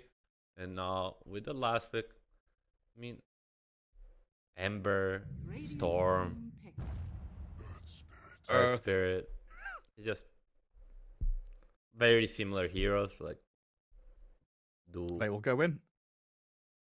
Do similar kind of things and like kind of connect this lineup all together. And now, if you were like, you know, if you pick the carry instead of Pango and allow yourself to be counter for the offlane, like you would have, as we see Medusa be picked, now you would have this chance to punish this last pick Earth Spirit, pick some Huskar, pick something to you know, to make them pay the price for this connector of their draft. This way around, Medusa will be there, but you know, it's a great hero, but will it be enough against so many little things Passion UA can throw at you? I'm a little bit worried about them. Yeah. Again, it feels like they've been outdone in the draft. Earth Spirit gives them so much, you know, initiation and chase and catch with the Terrorblade, and the Gyro having so much follow-through damage. 10 seconds. At the very least, Team Turkey have got this kind of overwhelming 5v5. 5 seconds. Stone Gaze, Rolling Thunder, Supernova, and this Solar Guardian with a hook shot or a roll initiation. They can still look for fights. But it's always just going to be that fear, though. You know, good laning stage, first 7-8 minutes are fine. The first rotation, maybe it works or it trades even, but it's that like 10 to 20 minute period, especially when you've got a Medusa on your side who is so reliant on that like minute 25, I'm ready to go moment. Can you get there? You know, can you find that, you know, royal flush kind of situation? It's gonna depend a lot on the lanes, as you said. I mean, I personally am always like kind of a Medusa plus Dawnbreaker hater. Like, I like this combination. I feel like Medusa doesn't really provide much for Dawnbreaker. The heal doesn't work on your shield. The Sunray as well, right? Yeah, Sunray does work. I mean, at least like you can protect the egg with the Stone Gaze, but overall, not the best synergy. But similar to the previous series we've had, there is an adaptation in the draft that, you know, it's going the right way, but maybe a little bit too little, you know, in a way. There had to be more adaptation, so I have passionately a favorite in this game too. It definitely feels that way. See if they can 2-0 it, or if Team Turkey are going to put up enough of a fight here to maybe tie up the series. Passion UA taking game one in such a fashion already puts them one step forward into that series against Na'Vi Jr. later on down the line. We are in that lower bracket, elimination zone. That's what we're in right now. A couple of series away from qualification, yes. But a couple of games from elimination. Team Turkey with another one of these sweeping smokes. All the way to the far cold expanses of the northern part of the map, where Bat Rider will make his escape through the trees. Like Bat Rider was like wood face there, you know, like he was just like minding his own business, and then suddenly, Like, huh? what? Where do they come from? Forces out the sentry, and then now they laid smoke of their own. They see the Dawnbreaker, so if they want to catch him, Smoked under vision. Radiant saw it all coming. Crystallize has planted a penguin that's bouncing between two trees over and over again. The battle Now we've got fireworks flying across into this lane as well. Stoic's going to get the early D ward. Dawn breaks. And Team Turkey see across the map, watching as Passion traverse back to their lanes. Bat Rider already down there to get a sentry block on the small camp. Setting up for his lane stage alongside the Batyuk TB. Offlane Terrorblade has been off my radar for a little bit. yeah, I've not seen him in a couple of weeks, but now, same story, right? Pipe, lots of armor, tanky, annoying, big damage. yeah, it's supposed to be a strong laner with a lot of cyclic damage, like, and this slow 1-2 timings, and get a lot of denies in, and then you just build these team items and kind of brawl with team, and also allow for Earth Spirit, Bat Rider ganks to happen, because you constantly push out all the lanes, so you allow your team to play off the map.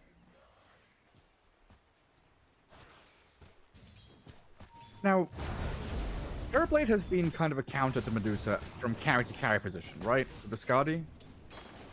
Is there a similar fear that from the position 3, he's going to get Manta Skadi eventually as well? I think I remember like Defu Manta or TB in 1-to-1 to Medusa, but this time around I don't think he will. Yeah, he will go for the pipe, as you mentioned. Maybe the Scott is definitely will be annoying as for any other range carry. Yeah. Well, we'll see what he does. Yeah, we've seen, like Ace Terrorblade go, Falcon Blade, Yasha Rush, Manta, Skadi quickly. Of course, we have seen this pipe build as well. Quiet down there for now. Up at top, the Ogre Gyro lane. Always going to be having a happy old time. 7 last hits for Crystallize. Lane pushed in.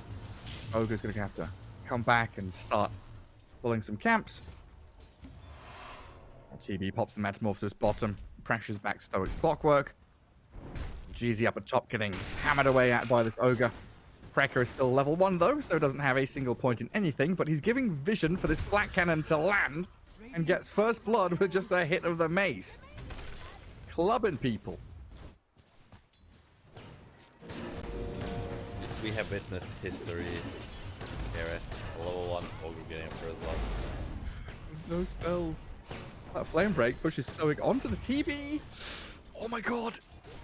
Batyuk, what is that, 14 armor under tower? Just about survives. Things not going the way of Team Turkey here, as Passion Away nearly getting another kill on a Phoenix up top.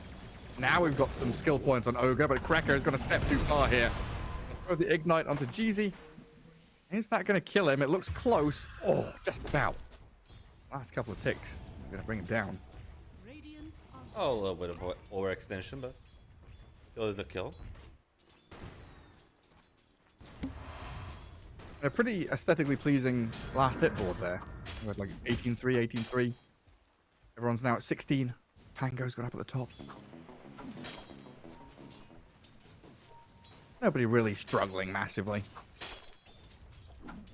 Just a few fun moments for these dire supports.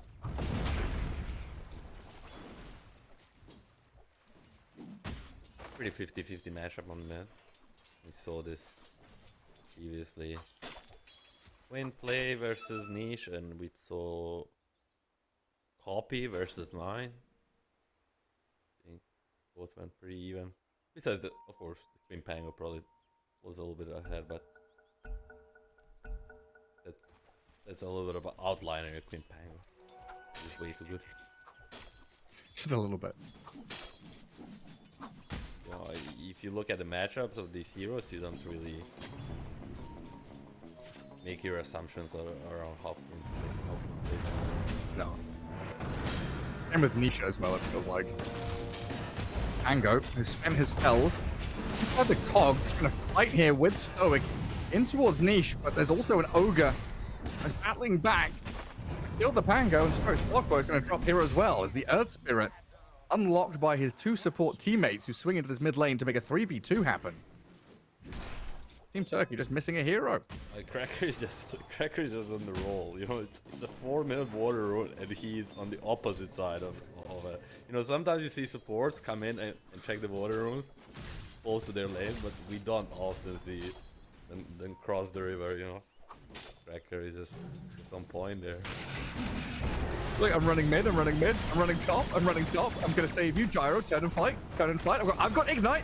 Let's go kill him. Yeah, Fire Blast. There's no dive, right? Crystallize, go on. Let's get this Phoenix. No, okay, Crystallize, you're weak. Yes, you're wounded. Don't worry, I will finish him off. Fire Spirits. Doesn't get the kill. Yeah, I think. Now Cracker might die. Tries to turn to Fire Blast, Ignite, get a bit of damage and a stun onto the Phoenix in the back. Crystallize still very low HP. Maybe now, oh, there with a flat cannon, he gets the final touch.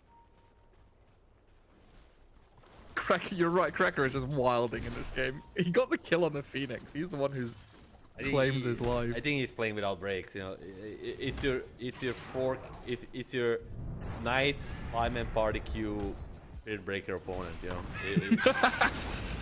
once he presses the charge. That's very true. Now Crystallize is like, why? Why have we charged forward here? Yes, we kill the Dawn. Yes, we kill the Dawnbreaker. No, we don't kill the Dawnbreaker. Yes, we do. Yeah, okay. Yes, Niche is here. He's gonna save the day. But they lose Ogre and Gyro. Now, surely someone's gonna have to have a word with Cracker, saying, "Hey, just chill out a little bit, my man." Niche with the Magnetize to finish off the Clockwork to grab a double kill. And Cracker's like, I told you, it was a good trade. Didn't I tell you? I mean, I just had to laugh there because, as you said it, they're gonna have a word. It's what went through my mind. I'm like, they're both dead for 15 seconds. Now they're discussing it. They're like, bro, like, relax. Just you know, take a breather. So good. And then Cracker's like, right, screw your. Look at it. Look at it. He just smoked. It's an Ogre solo smoke out of mid. He's like, screw top lane. But there's a Solar Guardian coming in to help the Pango, who's rolling, and Starbreaker crashing down on this Earth Spirit gets Team Turkey a big kill. Niche dead. We're joking about Cracker's Ogre trying to catch up there, but he's not in time. Level 3 Ogre is still wandering across the map. On Terrorblade, but he's put Retsu at no mana. I was looking at this Medusa thinking, yeah, she's got HP to play with, but no mana pool there, forced away from lane by the Terrorblade. With a ward on the hill, will allow him. Actually, that's a Radiant Ward, so there's presence of mind to not chase. Nice Thunder. He's gonna 1v2 them and Niche down there. Misses the kick. Ooh, very close. Just off to the side. Now Phoenix deeping down here as well. At level 5, so no supernova or anything like that, but he's going to go and dive back on the back while Earth Spirit right onto the head of the Medusa. Crystallized Gyro has arrived here as well to clear up a couple of kills. Jeezy did take down Fernandes, but looks like this Phoenix with no dive available is just going to get Rocket Barrage down and a double kill off the back of the kick. Earth Spirit kicks the Gyro under tier 2, and it really paints the picture of how this game was going so far. I personally think it's very amusing to watch. Like, both teams just non-stop aggression, and it's not stopping there. No, it's not. A roll in from GTI. Team Turkey trying to get something out of this. TD not able to sidestep it. Good defense of the tier 1. Like, tower still standing, and a kill on a core, and a chase forward, forcing Gyro back. That's a feel-good moment for Team Turkey. Yeah, he'll get the 9 on the tower too, and he'll be in time to delay this mid push, so. Tracker is like, what are you waiting, bro? Like, you see a hero, just go.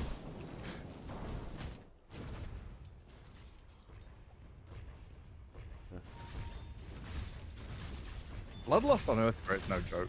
I always forget. Earth Spirit can be a bit of a heavy hitter. Yeah, he gets there's a facet, right? 40-80 120. They're magnetized level. Pretty good. Slowly but surely, Cracker is turning one of my favorite players this tournament. You know, I'm not gonna lie, he just. Well, when we were watching Palinizia, we Fortnite Man and Cracker. Like, yeah, okay, Crystallize is there. He's like the uncle sitting in the corner, you know, very stern, very consistent, super stable. And then Cracker and Fortnite Man are just going around doing wild shit all the time. Kind of sad we don't have Fortnite Man here, but Cracker is a good enough placeholder. He's going to hold mid for now, try and get level 6. Fernandes plays bottom jungle, spots the Phoenix. There are a couple of members of Team Turkey swinging northwards with a scan right on top of the gyrocopter. They've got an opening here. No hook shot, but a rolling thunder into Appius ult. Catches Crystallize out. Hogs may have caused more problems though. Forced out the whale. What was that? Kicked out of danger. Shield Crash still lands. And Earthspirit now trying to roll away, but he's been caught down here by GTI. And Curtain Cal is damaged out of the Dawnbreaker and the Panga, but the Thunder from Butchuk. Now the turnaround can come in. The dive across from Phoenix. No supernova yet. Magnetizes out from Niche and the damage spreading wide. But he's turned on. Good focus from Team Turkey to swing around. Claim some lives. A double kill for Dawnbreaker as they find a target time after time. And now the level 6 from Phoenix has arrived.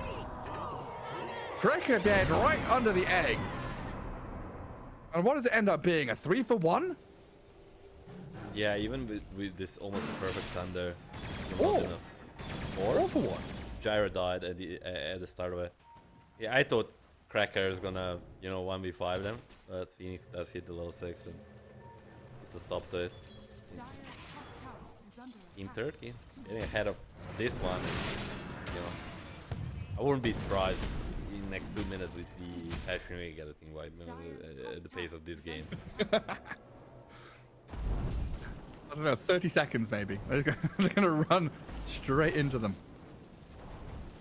First off, some stack to take. Batrider would also love to get level 6. He's just hit level 5. Lasso would be such a useful tool in these fights. I guess that's what happens when you're non-stop just scrapping. And this support's going to lose out on the XP gain. Niche kicks GTI away. Field rune ready, so doesn't really want to mess with his Pango too much.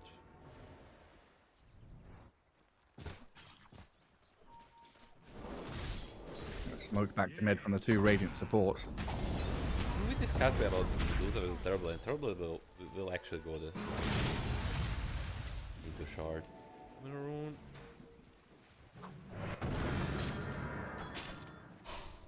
Maybe. Very, very interesting. You're playing as Phoenix, Dawnbreaker. There is some magic damage, but maybe he will like need more to deal with this Duza. Oh, that vision up in the top jungle. Clockwork just has the perfect line to hookshot in, to Solar Guardian, to Rolling Thunder in the cogs.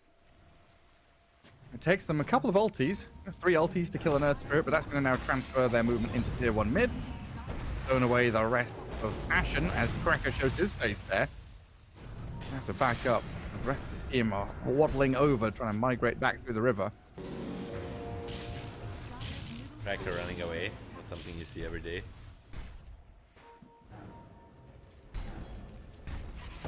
But now the Earth Spirit's alive. Earth Spirit just TP'd mid, kicked the Ogre immediately. Like, there's definitely something going on there. Cracker is the class clown in Passion UAS. I'm obvious. Oh, the damage output there. GTI plays Fernandes, and now the Earth Spirit kind of stuck up here. Blade Mail and Magpies look decent, but a well-placed Supernova is going to zone the rest of Passion away. Again, it's going to 2-for-1 trade where Team Turkey come out on top. Smiles start to fade from Passion's faces a little bit, I'm sure. Yeah, I'm sure too. I mean, that's very... It's worrying. No Dawnbreak, no Solar Guardian, no Rolling Thunder, and you just kind of lose your important heroes. Batrider is just gonna TP and smoke and try to... I'm sure now the smiles are over, and the important discussion is to be held. You know, guys, we need to play this game a little bit more structured. Stop just taking every fight possible. Yeah, I don't know what the word is in Ukraine. Like in English, someone would be like right or so. I guess in like Ukrainian and Russian, you'd like ladna. Okay, guys, you know, enough davai. Time to just get our items, hit our timings. Let's get gyro to Aghanim Scepter. That's like step one of playing gyro, right? Open the textbook. Page 1 is the index, and it's like, yeah, Treads, Chrysalis, Aghanim Scepter. Then you can start playing Dota. He's got a hook shot. He's getting Solar Guardian. And your Gyrocopter's Aghanims is now delayed by Team Turkey's incredibly well-timed moves. Still, if you're caught out alone, you'll get punished.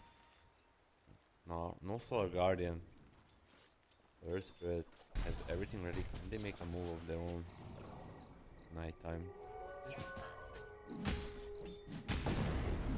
Just Radiant's top the tower corner of the is map, under waiting for attack. this Crimson Guard, kind of accepting the position 3 role this game inside of Earthspur. It's like Gyro and TB will be the main damage dealers. Are scanning. It's got to be that way.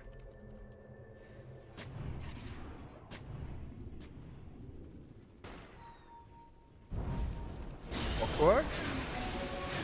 Now on a bit of a warding mission here, so there's a couple of teammates nearby to back him up. Hook shots to the Pango, but a long range roll from Niche connects and kills him. Guy creeps through. He just came in, killed an observer ward.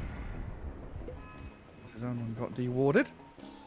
But yeah, in this like heavily chaotic map state where you've got, you know, Clockwork and Dawnbreaker playing pretty aggressively up in your faces. Pango is annoying as well. Medusa has been quietly farming and building up pretty quickly. Yeah, I mean, She's gone from being, you know, hidden and weak, chased out of lane, slowly reaching that, you know, is it still minute 25? Because it feels like Medusa hits minute 25 and she's the big woman on campus. She's ready. like, you want this butterfly, Manta, butterfly, plus one more item, depending on the game, and then you feel like you can go for the big team fights or on the Rosh and tier 2 towers. You'll be invincible. And Stoic? I mean, Stoic feels like a, you know, Dire's bottom tower is under brother attack. of Cracker. He's a non-stop aggression.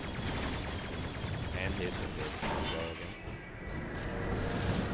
Right on to him. And again, twice in quick succession. A 3k lead now for Team Turkey. Towers are going to start falling. Dire's bottom tower is under All the clowning around that Cracker was doing early on, he's like, right, okay. Come on, Niche. Dire's bottom Let's tower go get some towers. Let's play into our vision. Team Turkey now own that bottom right corner of the map. There's no way of really approaching that with tier 1 still standing.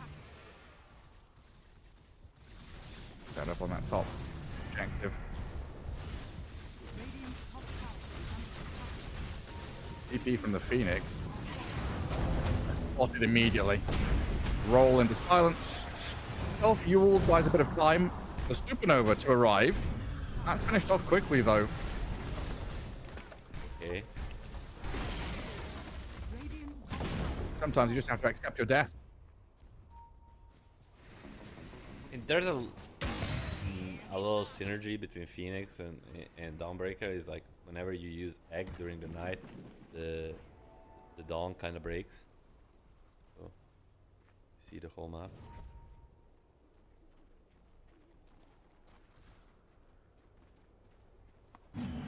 And then they could tell if they want to take the fight or not. They see everyone, they're like, nah, you're dead, Phoenix. A bit of calm, mainly due to the fact that Passion UA have taken their foot off the pedal a bit here. Scrambling to get this crystallized gyro back into fighting shape on 0, 4, and 8 after a good early 15 minutes of play. Crack back onto his bullshit. Like corner, zoning 2 heroes away from a wave, which is by his dire tier 2 down at bottom. Like safeguarding the Terrorblade at the very least and getting some deep vision down. Smite us. Niche is getting gone on mid. Tried to roll away, but he's surrounded here as Team Turkey yet again just utilizing this initiation into global presence to find another core kill. Yeah, man. Record got Midas plus Philosopher's Stone. All that matters. You know? Did he multicast on his mind? His stocks are rising. I'll overtake the Earth Spirit soon enough. Cares. Do the rolls. You know, Earth Spirit was first demoted to +3 from +2 now. Record is gunning for this +3 slot. Is that how it works? Rising up the ranks. Oh, Medusa bails in that bottom lane. Barchuk shows his face. Diffusal Blade, Dragon Lance on this Terrorblade makes him pretty fearsome. Not too weak with his default against Medusa, force that ulti, but Butterfly is gonna really make a big difference when it comes to right clicks, of course. And 20-minute boom, the Dawn will break. That Rider's in. Oh, good cogs though. Maybe they've saved this Pango from certain death. Instance arriving, the magnetized damage, severe fall down damage with this gyro arriving, just destroying the Pango in the blink of an eye while they roll a bit deeper looking for the Supernova egg. There's no protection. Looks like they've got it surrounded. There's nothing to protect it. That high ground vision on the rune is just proved to be more than enough. There was no solar guardian. The Dawn was about to break, but right before it, before the waiting got all the vision they needed to get a perfect initiation, outnumbered them. No solar guardian to protect. Then it's a tier 1, then it's Aghanim's done on Gyro, and we're almost back. Normality. Passion. Oh, we're getting back into the groove of things. And for a moment there, they turned it into a bit of a charity match. A bit of back and forth. A bit of argy-bargy with Team Turkey, but... it seems like their serious hats are on. Play around this vision. Play around this Roshan, which is on the Radiant side of the map. Dawnbreaker is off to the left-hand side, but it has Solar Guardian if they need to respond down south. A little bit of a confusing position. Like a lot of Team Turkey heroes are down here, but Medusa doesn't have a TP ready. At best, it will be 44, 45.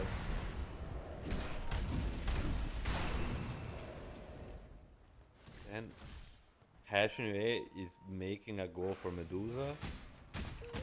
You know, maybe abusing this understanding of I thought they will go for us for sure. Keep the map, no BKB Medusa. This was really cool how they've set this up, honestly. This Medusa is just going to get blink lassoed and surrounded. Just kind of expecting them all to be stacked down in that bottom jungle. Passion there, they play bot by their ward and they're playing towards Roche, right? They're cutting the wave and they kind of force Team Turkey to be down there. Did you see what the TB did with his illusion in the smoke mid? No. So he sent his illusion to kind of break smoke mid on the Dawnbreaker and the tier 2 tower. And then the Dawnbreaker saw it coming from bottom jungle. So kind of gave the info to Team Turkey saying, hey, TB's bottom jungle, therefore the rest of the team is probably going to be there. So that smoke completely caught them off guard. The direction it went anyway. It was definitely an interesting move, you know, not something you see a lot of times. Usually just teams like Go. And it looks like Solar Guardian? Niche. Solar Guardian's on the Pango to save him for a little while. Supernova Stun Ray gonna heal GTI back up a touch. As Niche is dying here to the Dawnbreaker and Pango damage. Supernova lands, the Terrorblade being run at. As Chris does his gyro, he's managed to come back into this. Charging forward. Dawnbreaker not gonna land from Stretchy Kelly, so this Terrorblade with Metamorphosis can turn and shred him. While Medusa chases the gyro and is a hit away from killing him. Oh, can't quite get the finishing touch. GTI? Where is he? Trying to get him? He misses it. Now the Ogre comes back in to clear him up. The King. King Cracker. How'd that happen? Well, how did the whole fight happen? They initiated, the Solar Guardian saved the Pango, they kind of fought on top of it and the egg. The TB sundered Gyro to 1 HP. I was like, if you heard me say, oh, that was the Sunder. And then Gyro almost died, but at the end of the day, Cracker used all the spade made and killed full force, and now after healing they can just go for it. So Terrorblade is the real position 1 now. Hebe's 1, Gyro's 2, Yeah. Earthspirit is 3, and Cracker is... I wouldn't be surprised. 3.5. 3.5. Cracker turns to a +2 till the end of this game, you know. I wouldn't be surprised, because this man is, you know, Midas, Soul Ring, Arcane Boots, Crest, Glimmer, you know, at minute 25.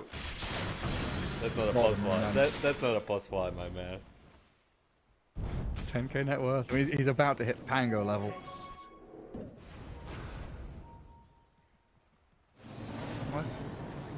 A fight where Team Turkey kind of had to react. We've seen them do very well when they're the ones hookshotting and starting the initiation. The fact this Earth Spirit kind of broke their ranks and caused problems for them made it all a little bit sloppy. This time, maybe with a smoke leading out with the clockwork, they can go and find something.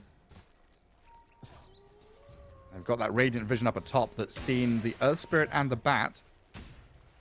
Well, there's Dire Ward. Everything's ready. They hook shot into Solar Guardian on the Earth Spirit. What's Niche got? A Blade Mail? Maybe a roll to get away, but there's Rolling Thunder inside of the cogs. Great combination. Radiant's top tower is under attack. It's just a support build, you know. If you don't go BK, you go Crimson every time you get initiated on them. You're almost guaranteed dead. You almost get spotted by this rocket.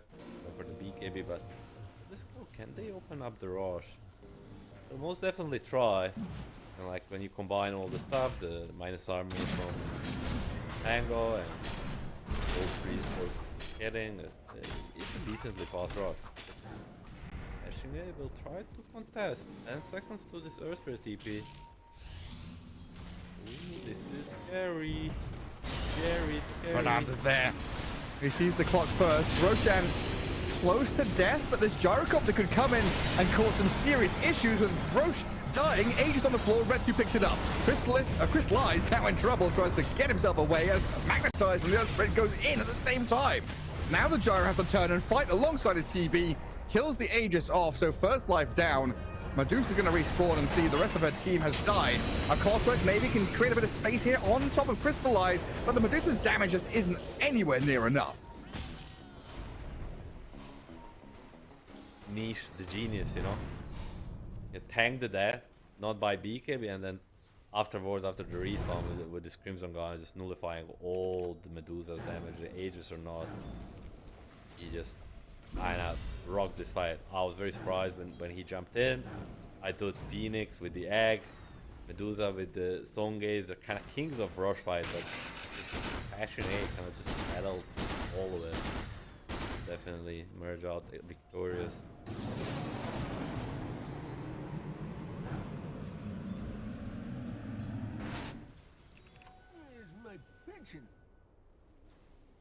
I honestly thought they had like a second chance there with that hook shot and the Medusa respawning.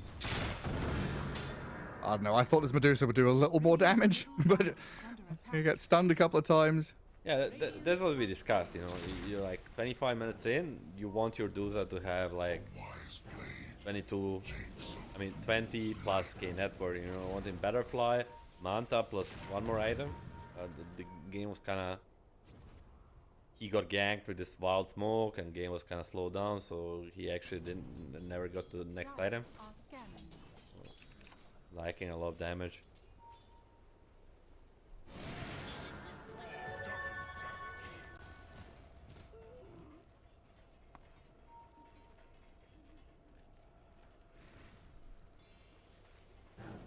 Let's see if they can go back to the original plan. Team Turkey, get these smokes going. The hook shot into Solar Guardian, it always works out. Just a matter of, do we have any smokes left? They've burnt through a lot of them to try and get these kind of get out of jail free moments. Right now, buddy system in effect. Phoenix guarding Dusa. No, this slowing of a game down from Team Turkey, you know, with benefits. With Team Cracker, AK. They've got a catch on the Pango mid. That Solar Guardian, not enough sustain to heal him. Sunray is going to try and keep Stoic alive with Curtin Keller inside the cogs, but Crystallize reigns supreme. A double kill from this gyrocopter slams the door on Team Turkey here. For Dawnbreaker. He was not even the fight, or he left. I don't know. No, it's like a 1-by-1, 4 heroes dead. TB wasn't even there. Like, TB's running at the Medusa right now. Team Turkey is just slow to adapt. There's no to be done. Like, these kind of fights and baits work for first 15-20 minutes of the game, but now that so many items on the dire side, like, you need to change your approach, but they are just trying to do the same thing and they're just being punished for it.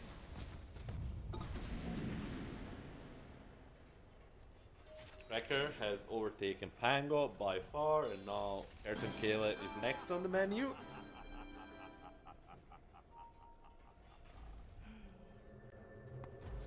How far up do you think he gets by the end of the game? Ayrton Kayla down. Yeah? A few. Oh, good blink from the bat. Oh, he's not allowed to get. I thought he was dead for sure. I wasn't going to say anything. Up. And the kick away with the TP. Oh, the great escape. Oh, but GTI is on top of this Earth Spirit. With the Solar Guardian, Niche has saved his Bat Rider, but he's going to die for it. Team Turkey bring everyone up here. The Magnetize, though, with a reflection from this TB sprinting in towards Stoic. Curtin Keller has to BKB to try and turn and fight, while the Supernova is dealt with by the Terrorblade. Just slices it down with the right clicks. And now Medusa sundered. Half HP, half mana. Crystallize turn to stone for a moment, but they'll get back in on top of this Dusa, lasso her up, and Retsu is dead. At the end of the day, it almost seems perfect, you know. This Bat Rider that was private saved by Earth Spirit, kind of suiciding to save, it comes in the hand and stops this team with a lasso. It's just passionate, you know. It might look a little bit dirty, messy at first 15 minutes, but ever since they kind of got few items and stabilized the game, now it looks like another stomp. Makes the circle of life. These wobbly hats on the Terrorblade. Every illusion has a hat.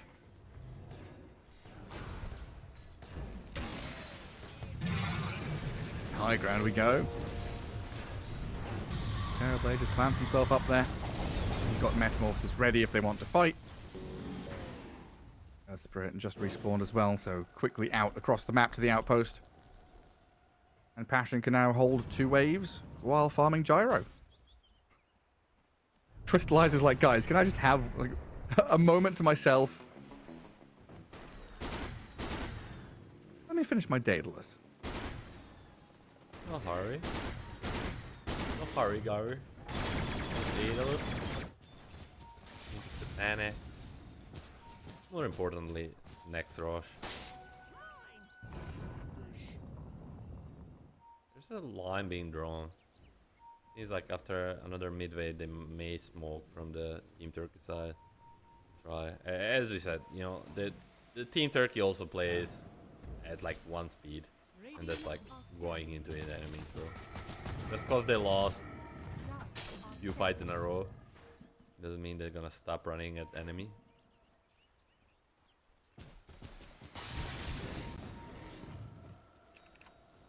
And just go try again. Play the Dawnbreaker off to the side of the map. Get the Clockwork or the Pango to initiate with a hook shot or a roll. And then come in with a Solar Guardian. The trouble is, the initiation happens from the Earth Spirit to kick the Clockwork back. The roll now trying to deal with the Earth Spirit who's already spent his initiation. The lasso is there from the Bat Rider, kills up the Pango. And the Solar Guardian lands but does nothing while the egg is dealt with by the TB. Batchuk picks up a double kill. Medusa's out of mana. GG called. Team Turkey knocked out of the qualifiers here by Passion UA. A decisive series. Yeah, last kind of chance at get something going, but as kind of expected, Passion UA a little bit more of a stable system and structured team, and they pro it, you know. They're gonna be a worthy opponent of Navi Junior in this UA kind of UA derby, and one of these teams will have a one last shot at qualifying for DreamLeague Season 25 tomorrow. Or day Yeah, after. they absolutely will. Not sure how our schedule looks exactly. I think it's all tomorrow, yeah, because we've got one series left tonight. Sad to see Team Turkey go, like you say, Passion UA moving forward to play against Na'Vi. Tonight we've got Gaming Gladiators against Tundra, and that's going to be in a couple of hours' time. But yeah, super excited to see, whoever loses from Gaming Gladiators Tundra goes against Team Jiggling, which is also going to be exciting. But yeah, tonight we get one more qualified team to go along with Avilus, one of Gaming Gladiators or Tundra, and then tomorrow we have those 2 lower bracket series simultaneously. So Jiggling against the loser, Na'Vi against Passion, and then we have that final match going to be the 3rd qualified team from Western Europe, the victor of the lower bracket. So we'll see how that pans out tomorrow. But yeah, make sure you come back in a couple of hours. 2 hours and 10 minutes, I think, is the timer we're going to have here for that next best of 3. A big one. Upper bracket qualification time between Gaming Gladiators and Tundra. We'll see you then after an extended break. Yep.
Yes, we really know it.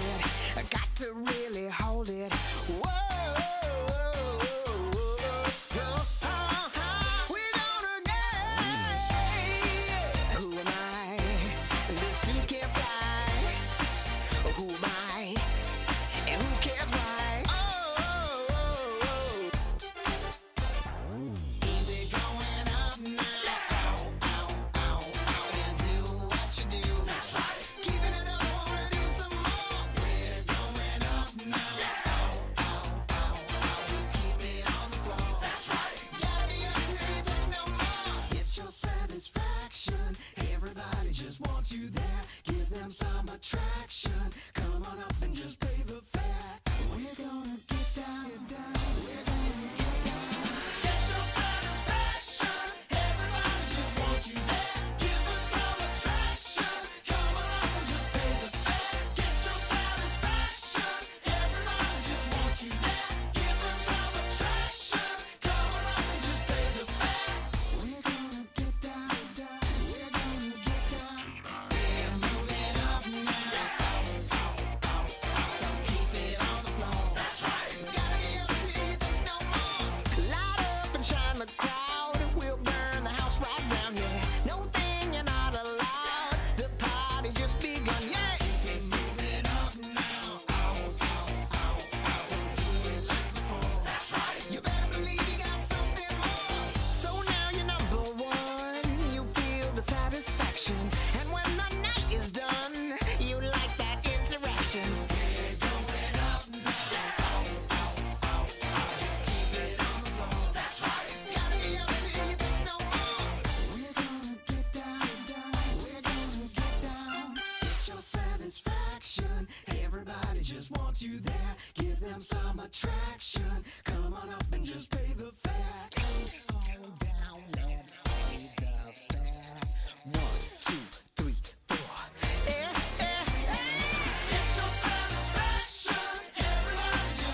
The morning light, it hits my eyes. Last night we partied like it's 99. You took my hand, we danced all night. That's all I remember, we can blame nobody. Look where we are, so beautiful. This world is ours for the taking now. Not holding back, not giving in. Stay a little longer in the moment now. No regrets now. I'm not feeling sorry for anything I've done. We light it up just to watch them burn it down. And we don't need them anyway. Just take the chance, make dreams come true. Will I ever see your pretty face again? Rendezvous is all I'm hoping for. Maybe we can meet up on a boulevard. Let's get away, away, yeah. Let's get away, away, yeah. Let's get away, away, yeah. Let's get away, away, yeah. 'Cause if we got one life to live, maybe we should just let go. Don't worry about tomorrow. Start counting your Insta follows. 'Cause the sun comes up again. New days they begin. So hold on to me, 'cause I wanna go with you. No regrets now. I'm not feeling sorry for anything I've done.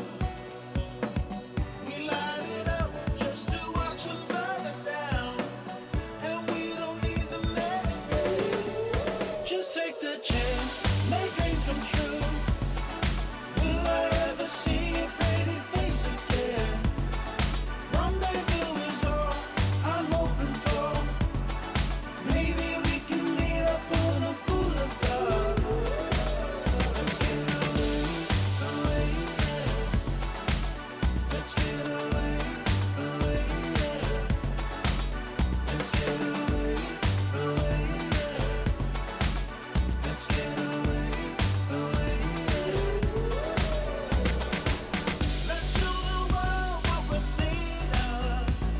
The fire in our bones never faded. We cannot hold it any longer. 'Cause every day the feeling's getting stronger. Just take the chance, make dreams come true. Will I ever see your pretty face again? Rendezvous is all I'm hoping for. Maybe we can meet up on a boulevard. Let's get away, away, yeah. Let's get away, away, yeah. Let's get away, away, yeah. Let's get away, away, yeah.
You broke this heart of stone. I always hoped that I would find you. Now the emptiness is gone, and the winds of change have almost blown through. You're right where you belong. So grateful you're beside me, always and forever. Just you and me from the stars, always and forever. You'll always be forever in my heart. You're the better part of me, one that I can always cling to. Was blind but now I see. You made a way for all we've been through. I'm right where I belong. So thankful you're beside me, always and forever. Just you and me from the stars, always and forever. You'll always be forever in my heart.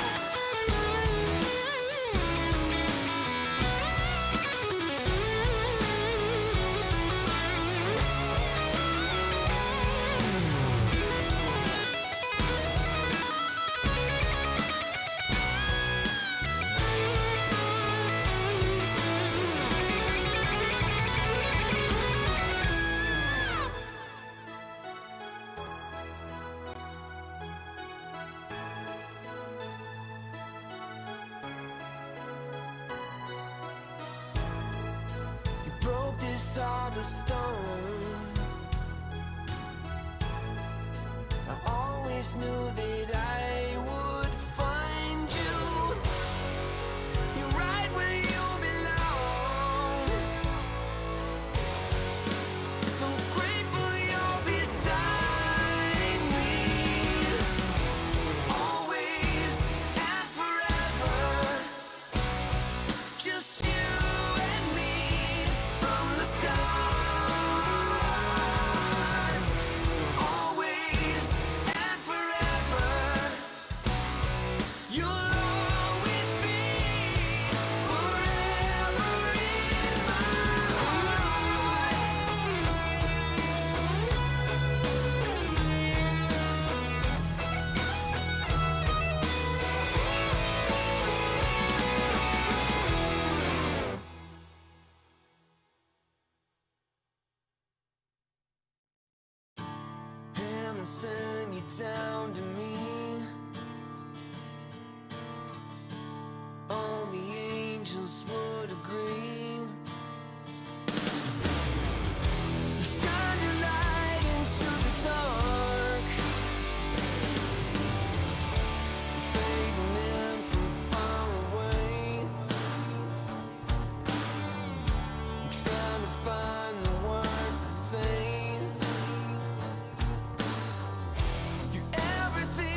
Welcome to my private garden.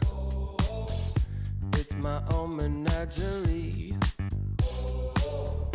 If you're looking for a party, I own everything you see.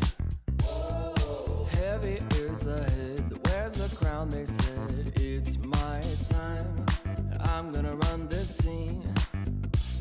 If you don't like the way I rule my empire, you can go ahead and you can kiss my ring. All eyes on me, yeah. When I enter the scene, quit it. All eyes on me. All hail to the king, get it? If I say so, then it is so. If I say no, you better get low. On bended knee, yeah. All hail to the king, get it? Make way for the king, yeah. All hail to the king, get it? If I say so, then it is so. If I say no, you better get low. On bended knee, yeah. All hail to the king, get it? There's only room for one hustler, sitting way up on that throne. Guess I'm showing my true colors. 24 karat gold. I'm gonna wear that crown. Y'all better hit the ground. It's my time, and I can guarantee, if you don't like the way I rule my kingdom, you can go ahead and you can kiss my ring. All eyes on me, yeah. When I enter the scene, quit it. All eyes on me. All hail to the king, get it? If I say so, then it is so. If I say no, you better get low. On bended knee, yeah. All hail to the king, get it? Make way for the king, yeah. All hail to the king, get it? If I say so, then it is so. If I say no, you better get low. On bended knee, yeah. All hail to the king, get it?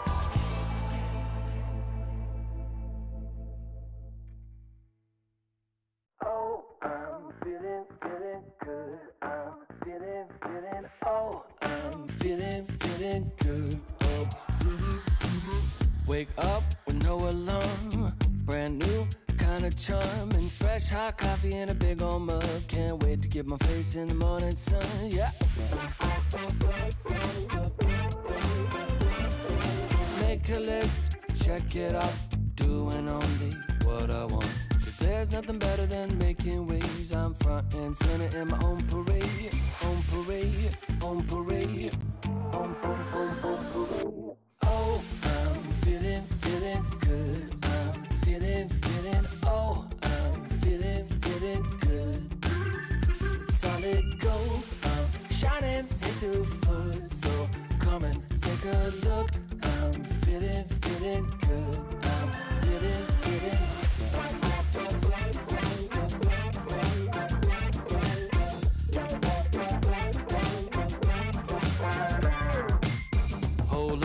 Windows down, rolling with the classic sound. Spent $5 on Walmart shades. Can't wait to stop traffic in my own parade. On parade, on parade, on parade. Oh, I'm feeling good. I'm feeling, oh, I'm feeling good. Solid gold, I'm shining into full. So come and take a look. I'm feeling good. I'm feeling.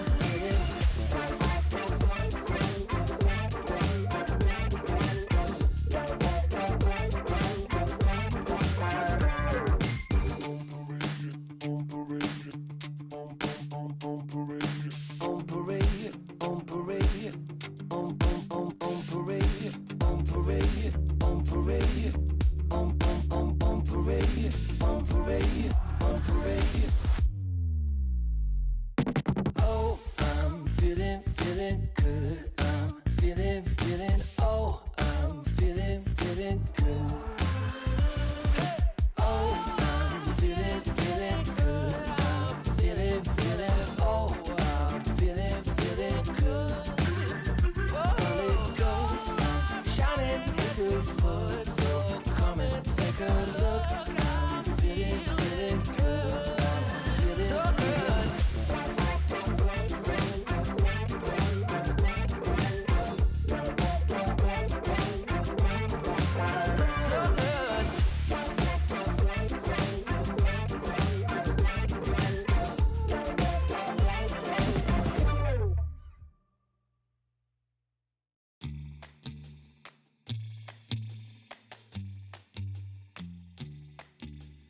shot, new kid on the block.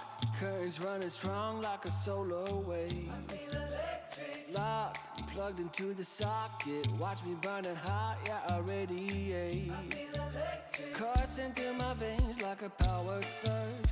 Call it misbehaving the way I burn. If you're gonna wait, then you miss your turn. Charged up and ready, I'm going steady with you. Looking like you're blacked out, got that future shot now. Everybody stop, got that future shot now. Future shot, future shot, future shot. Future shot, future shot, future shot. Breathe, feel that energy. You can change the lights from red to green. See, I got what you need. Sparking a connection, go VIP. You feel electric. You feel electric. Oh, looking like you're blacked out, got that future shot now. Oh, everybody stop, got that future shot now.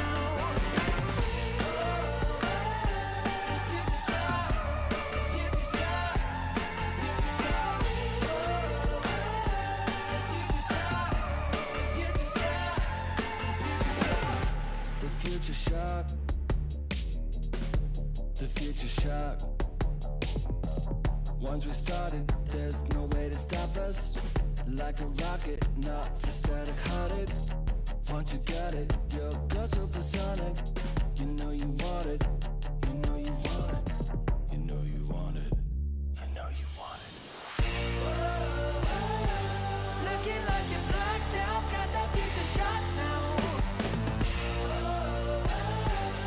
Everybody stop, got that future shot now.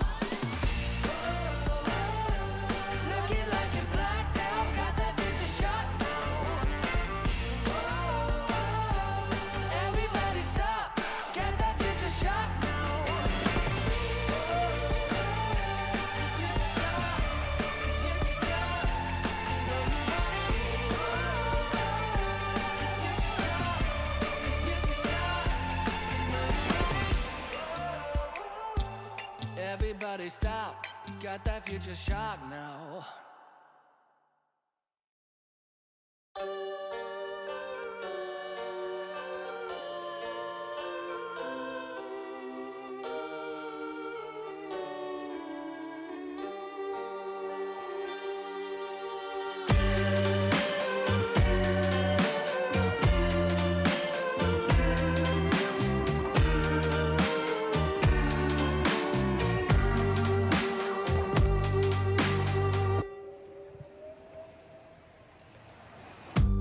Out on the street, people pass you by. You don't meet their eye, you don't care. And out in the night, you see a light. From the cafes, there's more singing than despair. Hold me tightly before the night swallows the sun. And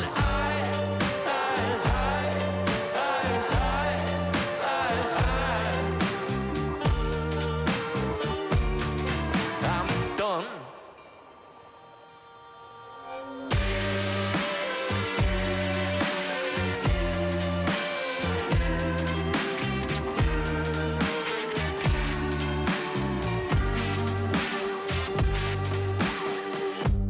At the bar, too drunk to sit. They're talking shit of what's been before. And the dancing girls, they twist and twirl. They sweat like beads of pearls, scattered before swine. Hold me tightly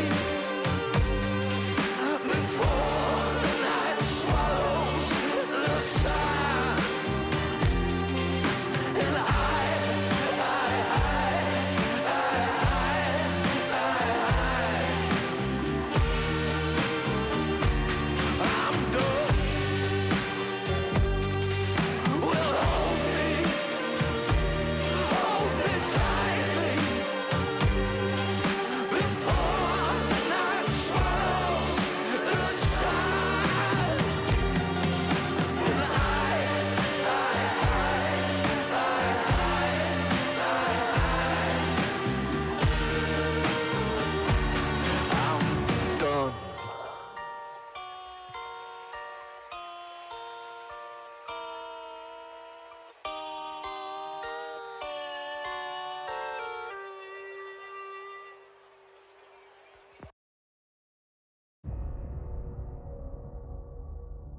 When the world seems big and I am feeling low, I think of all the good things in my life and dream of all the places we will go. No matter where we end up, we're gonna have a good time. When I promise forever, so together we're gonna shake off the doubts and have a good time. We'll have a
HQ head.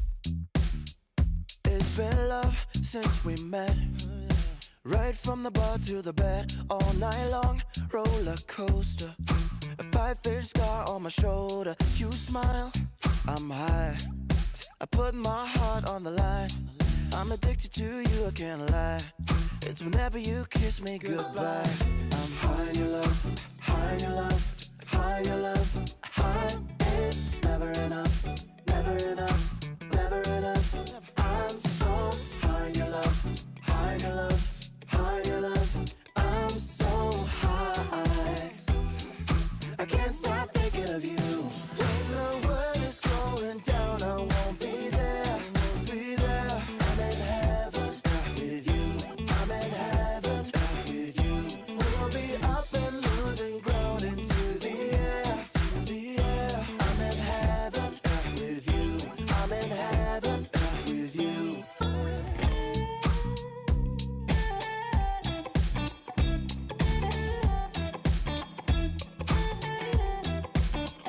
And we faced harder times when sweet words turned into lies. We got caught in our nest, yeah.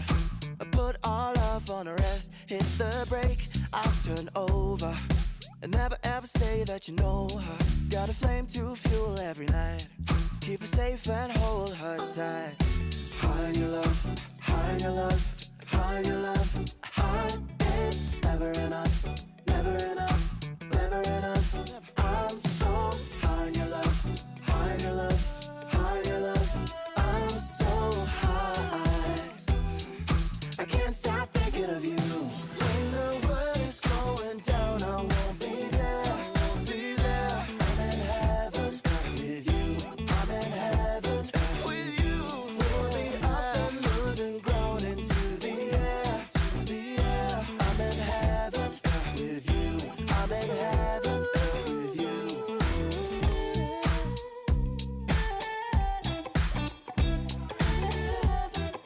With you.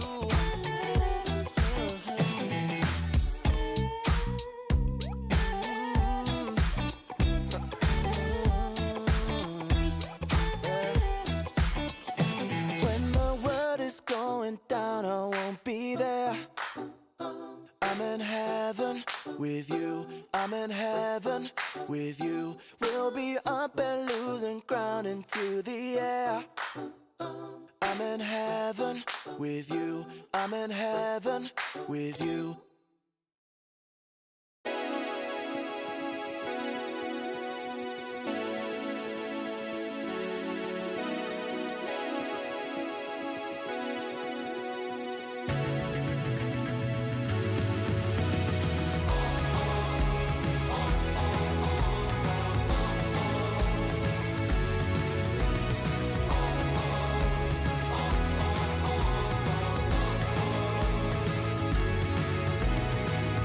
I'm running out of breath with 100 miles.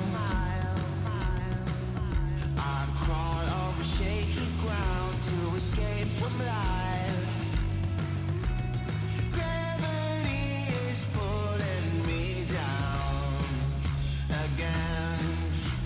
A remedy is still to be found.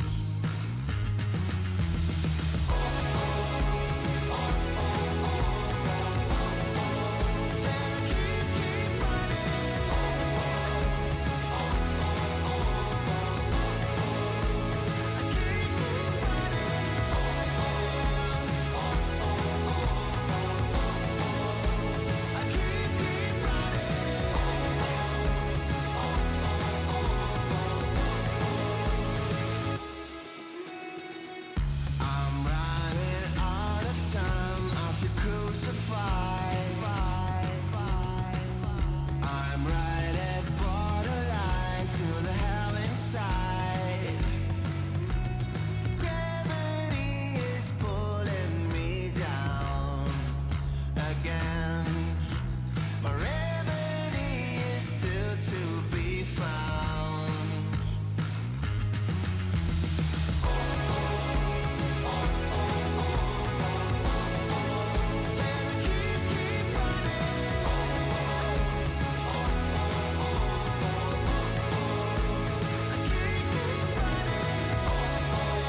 me up, dark brown with Marty McFly. The future's back, DeLorean style. This is my time.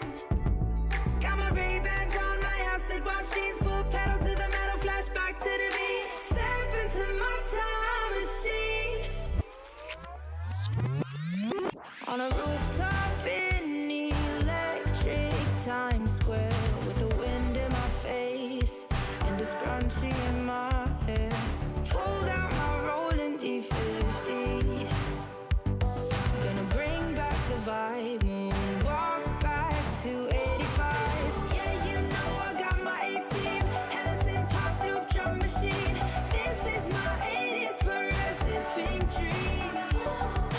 Yeah, you know I got my A-team, Hennessy pop loop drum machine. Better believe, still want my MTV. Better believe. Oh, yeah. Hit me up, dark brown with Marty McFly. The future's back, DeLorean style. This is my time. Got my Ray-Bans on, my acid wash jeans, pull pedal to the metal, flashback to the beat. Step into my time machine. Through the vortex, crank up the reverb. Back from the future, haven't you heard? 85 is where it's at. Let's revive the whole world. Let's revive the whole world. Hey, yo, ready? You ain't seen nothing yet. Yeah, hop in my DeLorean, get ready, get set. Where I'm taking you now is on my own road. I pick my own path, bringing 80s recode. Put my hand on the throttle, best to buckle up.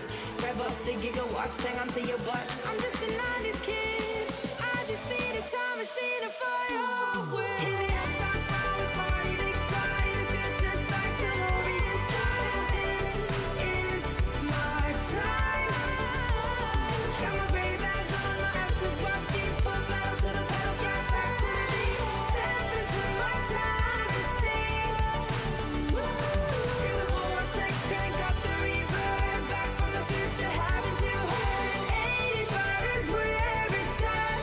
Let's revive the whole world. Let's revive the whole world.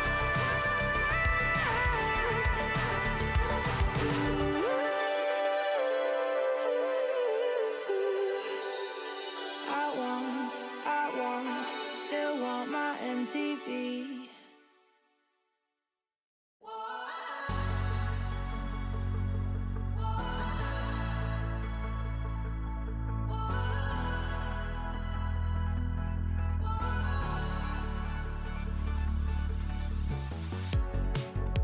The city lights a neon aglow. We are stars covered in gold. Covered in gold. Walking on a highway of dreams. We will shine, only believe. Only believe. And the feeling's right to set the tone. Wanna light the spark and let it go.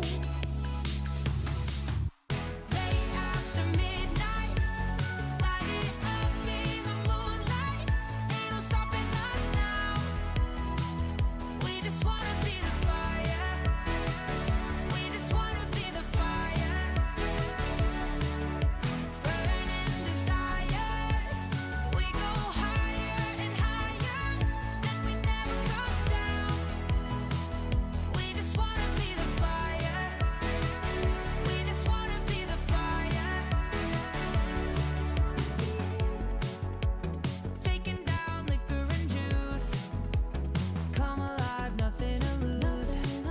Starting something, what comes rushing, rushing. And the feeling's right to set the tone.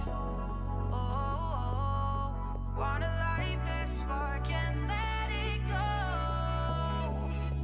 Yeah, just let it go.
Love has a way of seeing through all of your wants and the shadow of doubt.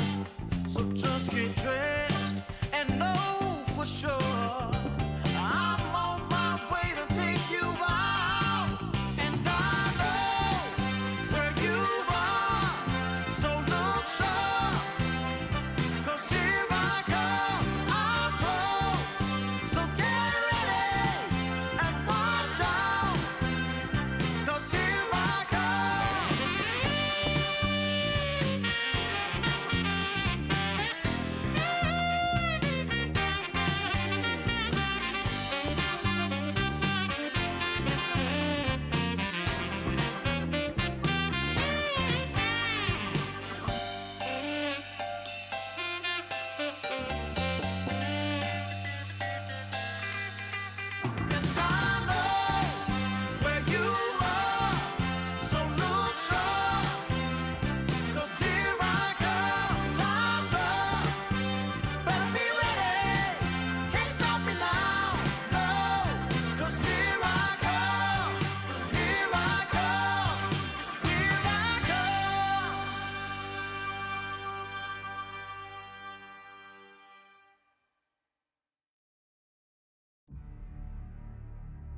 survival. Heavy like an airplane, crashing like the thunder, rolling like a steam train, fly like a cannonball, burning like a heat wave. We have found the road, but we got a hold on it. Unsure what's ahead of us. We can't find the gold that makes us a whole of it. Can't go from the elements. We have found the road, but we got a hold on it. Unsure what's ahead of us. We can't find the gold that makes us a whole of it. Can't go from the elements. We're now on the road, and we got a hold of it. Unsure what's ahead of us. We can't find the gold that makes us a soul of it.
Shoes. Kick me down till I'm black and blue. Threw me down and held on tight. Now I'm back up, now ready to die.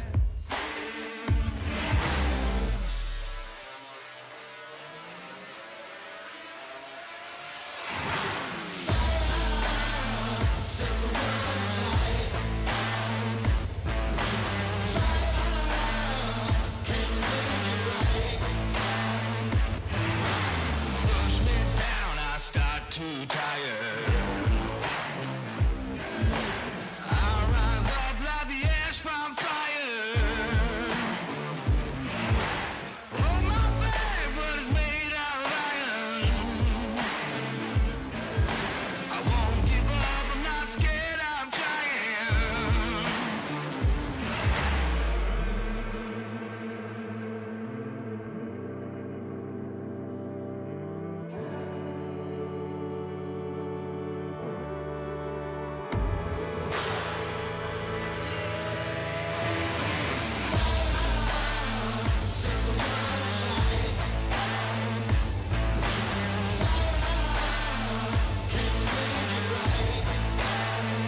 So join the party. Come join the party. Now everybody around the world can't find a boy, can't find a girl. So put your hands up in the air. This is a good time, summertime. Take it to the floor and sing it.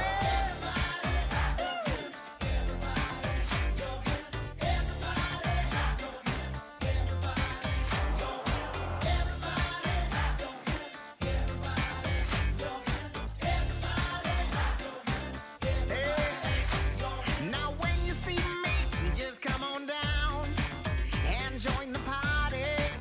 And join the party. You know there's nothing that can hold me down. You got a story. You got a story. When the music shakes the ground, you know the sunshine has come around. Yeah. So put your hands up in the air. This is a good time, summertime. Take it to the floor and sing it.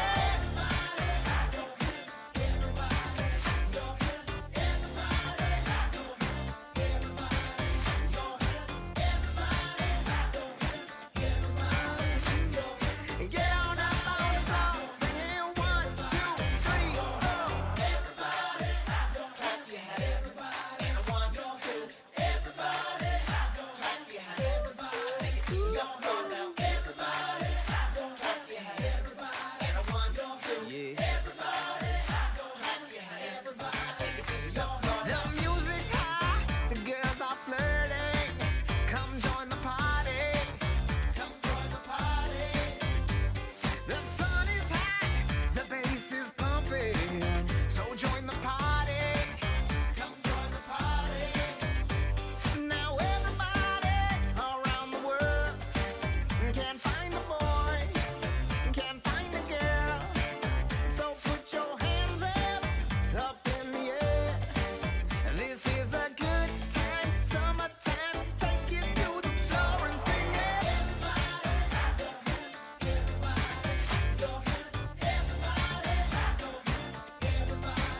You know there's nothing that can hold me down. You got a story. Take it to the floor and sing it.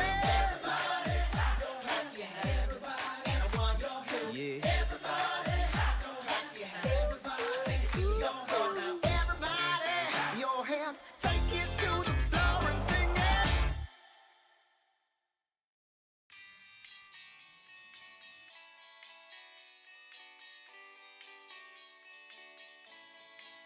The morning light, it hits my eyes.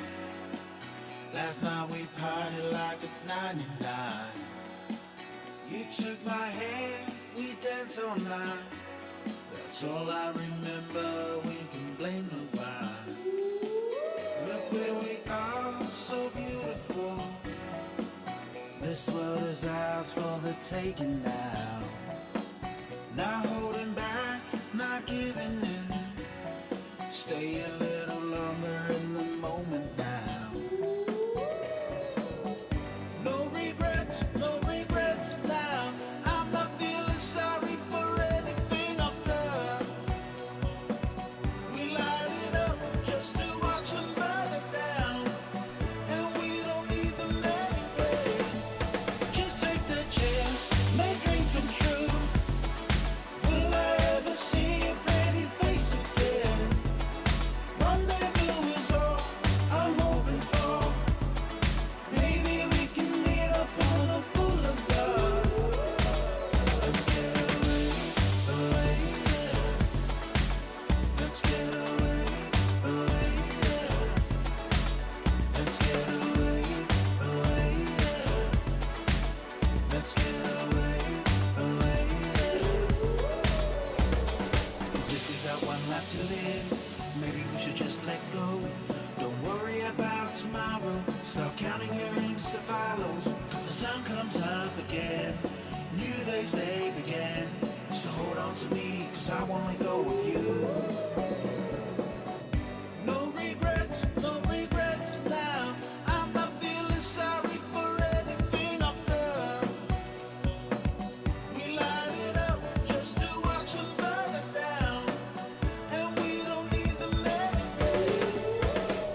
the chance, make dreams come true. Will I ever see your pretty face again? Rendezvous is all I'm hoping for. Maybe we can meet up on a boulevard. Let's get away, away, yeah. Let's get away, away, yeah. Let's get away, away, yeah. Let's get away, away, yeah.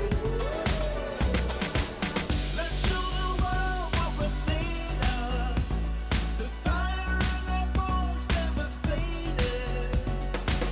We cannot hold it any longer. 'Cause every day the feeling's getting stronger. Just take the chance, make dreams come true. Will I ever see your pretty face again? Rendezvous is all I'm hoping for. Maybe we can meet up on a boulevard. Let's get away, away, yeah. Let's get away, away, yeah. Let's get away, away, yeah. Let's get away, away, yeah.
You broke this heart of stone. I always hoped that I would find you. Now the emptiness is gone, and the winds of change have almost blown through. You're right where you belong. So grateful you're beside me, always and forever. Just you and me from the stars. Always and forever. You'll always be forever in my heart. You're the better part of me, one that I can always cling to. Was blind but now I see. You made a way for all we've been through. I'm right where I belong. So thankful you're beside me, always and forever.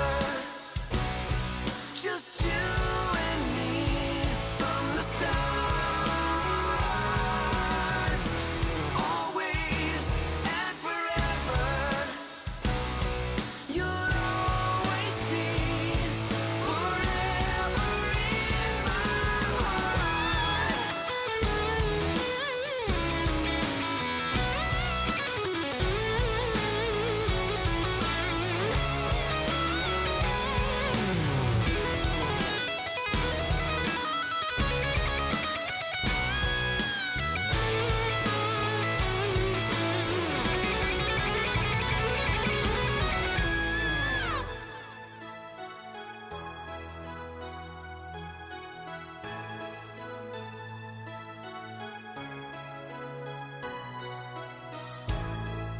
You broke this heart of stone.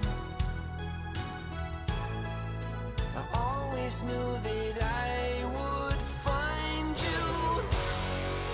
You're right where you belong.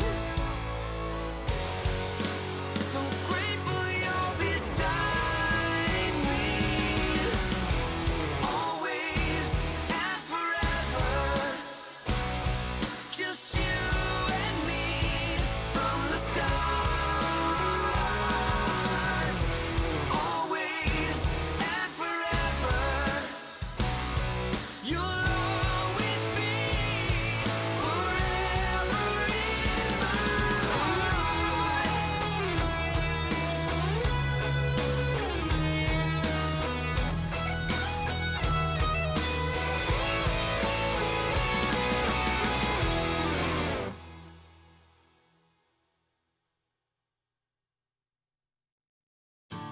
Heaven sent you down to me. Only angels would agree. Shine your light into the dark, fading in from far away. Trying to find the words to say. You everything